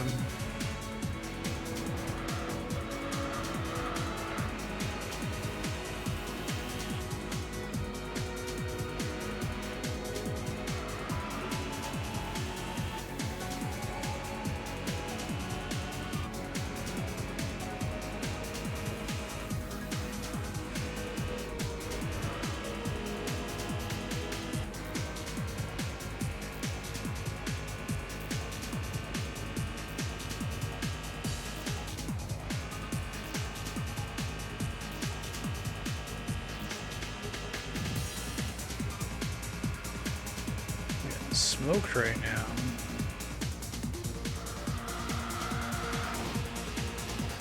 Entirely on me. I get no points this race.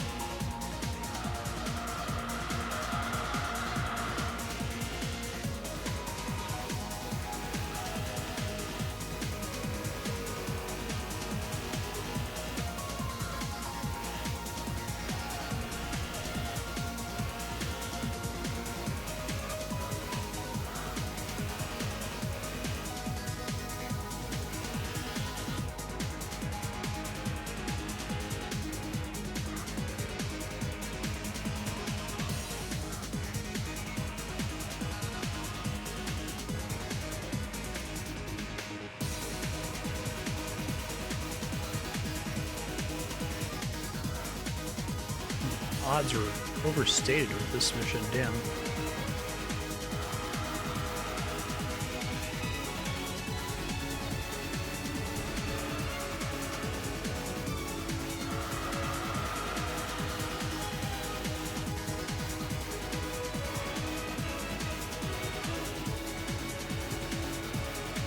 I see. So that's where even just making a single sequel would have been a potential to iterate that on that just a little bit to make it less annoying in the end game.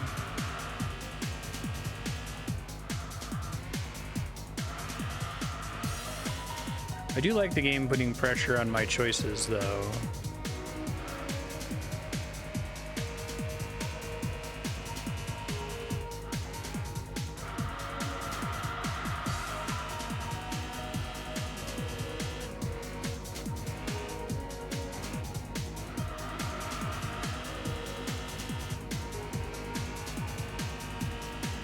Picturing this as like the skeleton for a roguelike racer.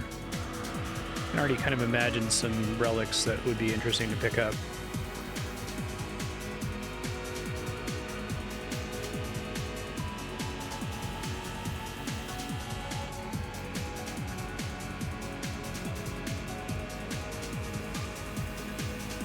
Just having that extra little bit of design space of having the Enthusia bar, you could have a lot of things interact with that, right?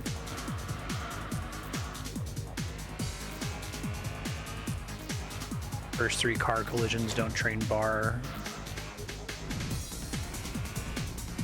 Your first rewind doesn't drain bar. Spend bar on, you know, a boost or whatever.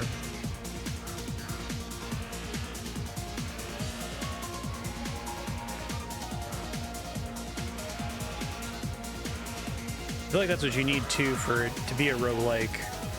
You need to have some kind of health pool that you're protecting that's difficult for you to recover.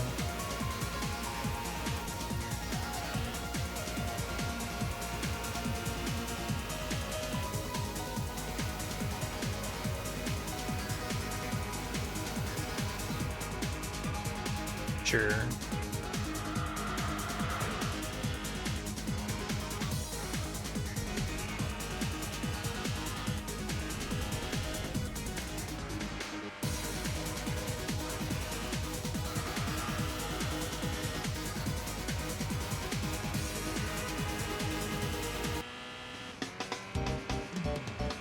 Correct.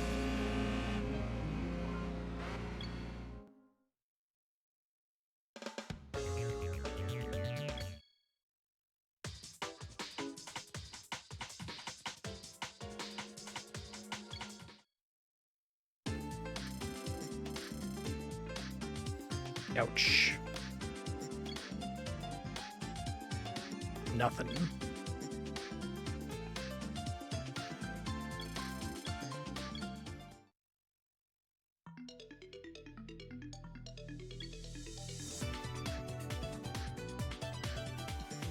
Alright, let's maybe get out of R2. Or I guess I could take an easy one in R2.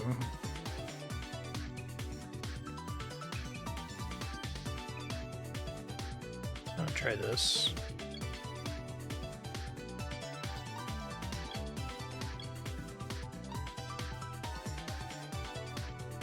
You like kind of want to aim for the odds of 5-ish in whatever the highest tier you can do is.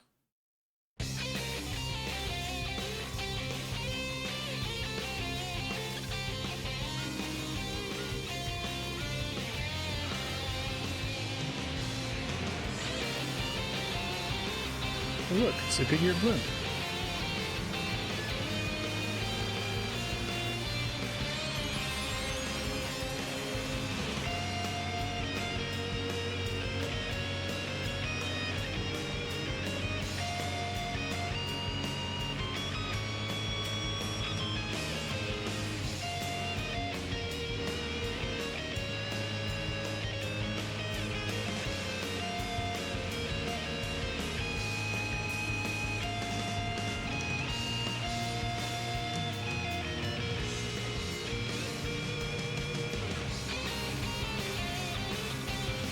The elite estate.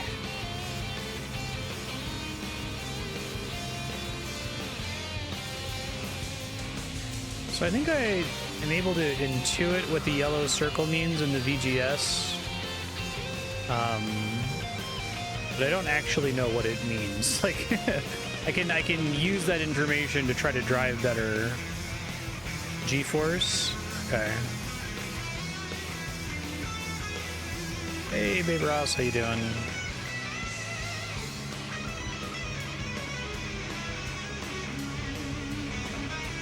How dare you?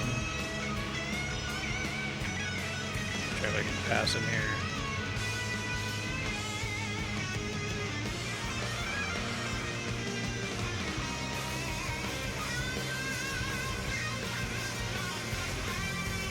I'm kind of reading it as like if I let go of the left stick, that my car is going to be kind of pulled in that direction for a second, essentially.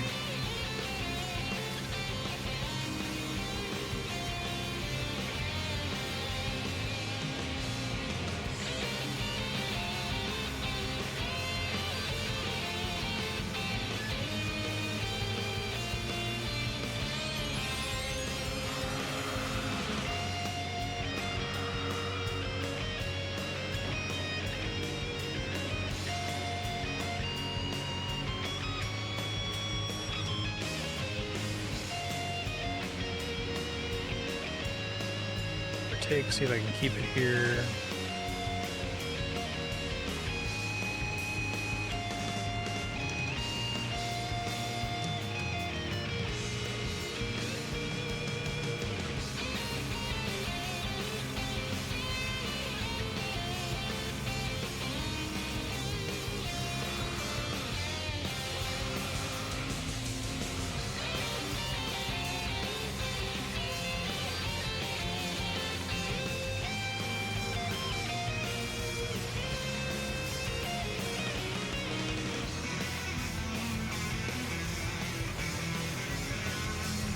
Fighting this guy for the whole race, I think.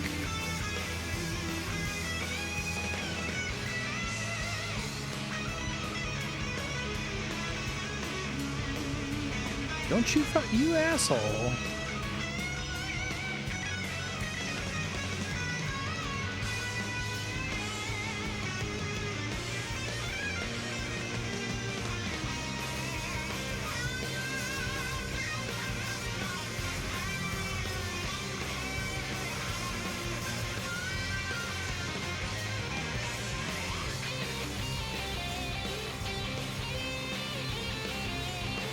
Normally I would never, ever, ever play in first person in a game like this, but Driving Revolution kind of just forced me to learn it.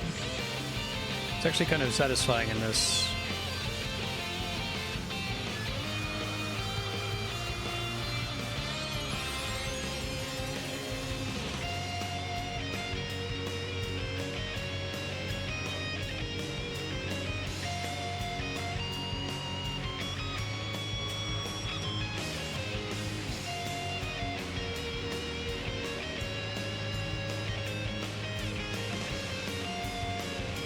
He picks up on me coming up here.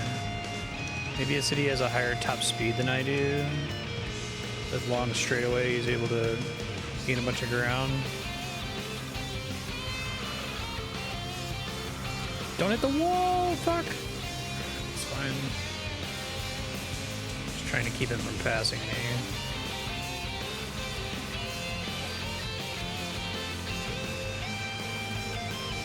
Yeah, he sucks at turns.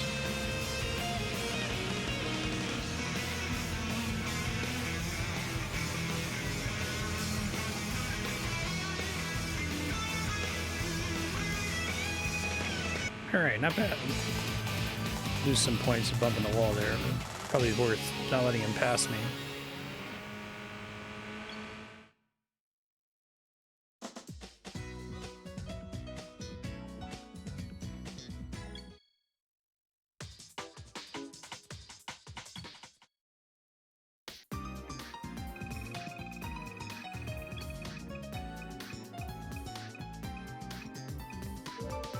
ET Cruiser.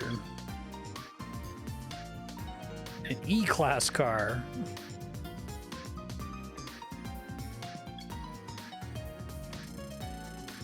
No, the fence collision wasn't that bad. Okay. Alright, tuning level up.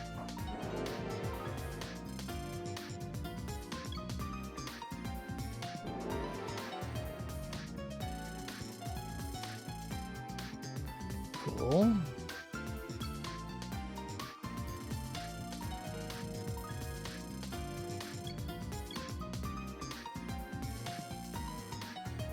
I see.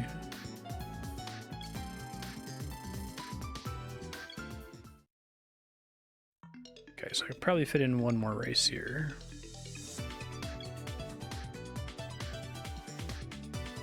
Let's see. You hear the sick bass song again. I feel like I should hear something different. I really like that song though, it's really good.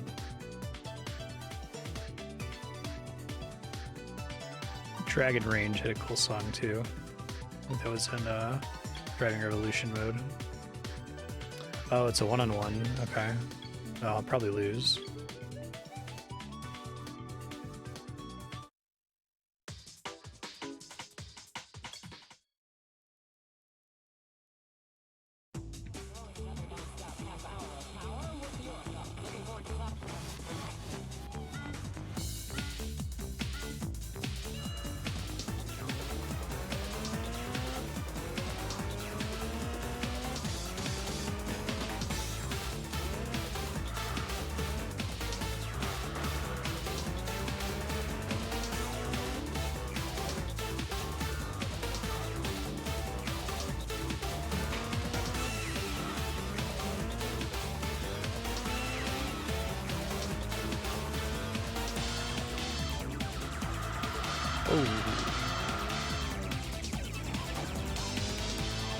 Like right next to me.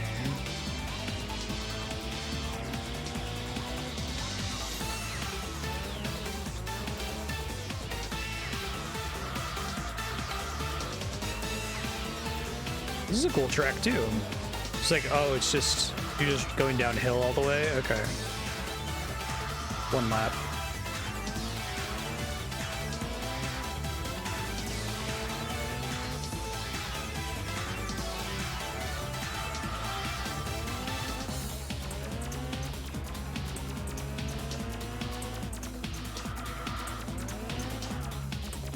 I really like these like initial D style levels.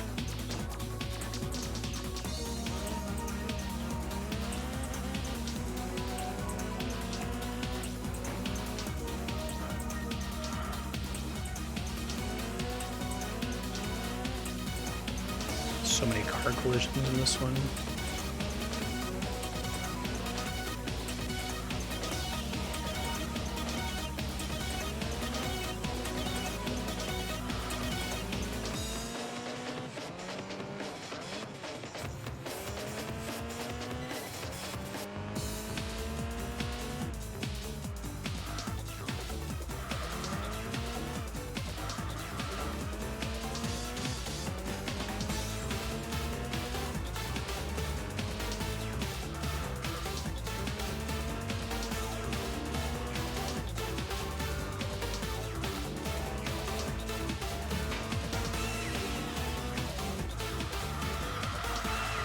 A little scary.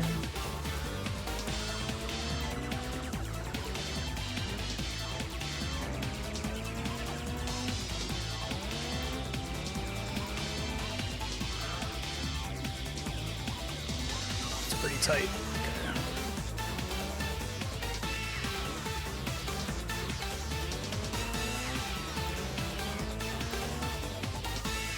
This is a really fun level.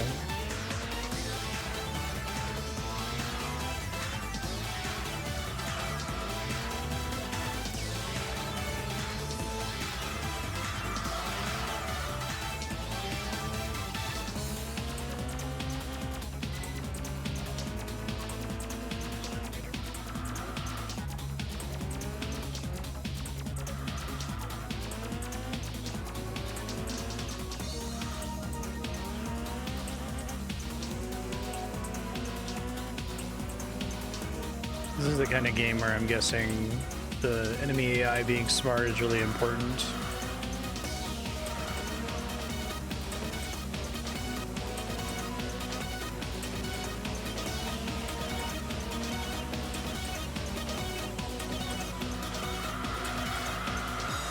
Ow.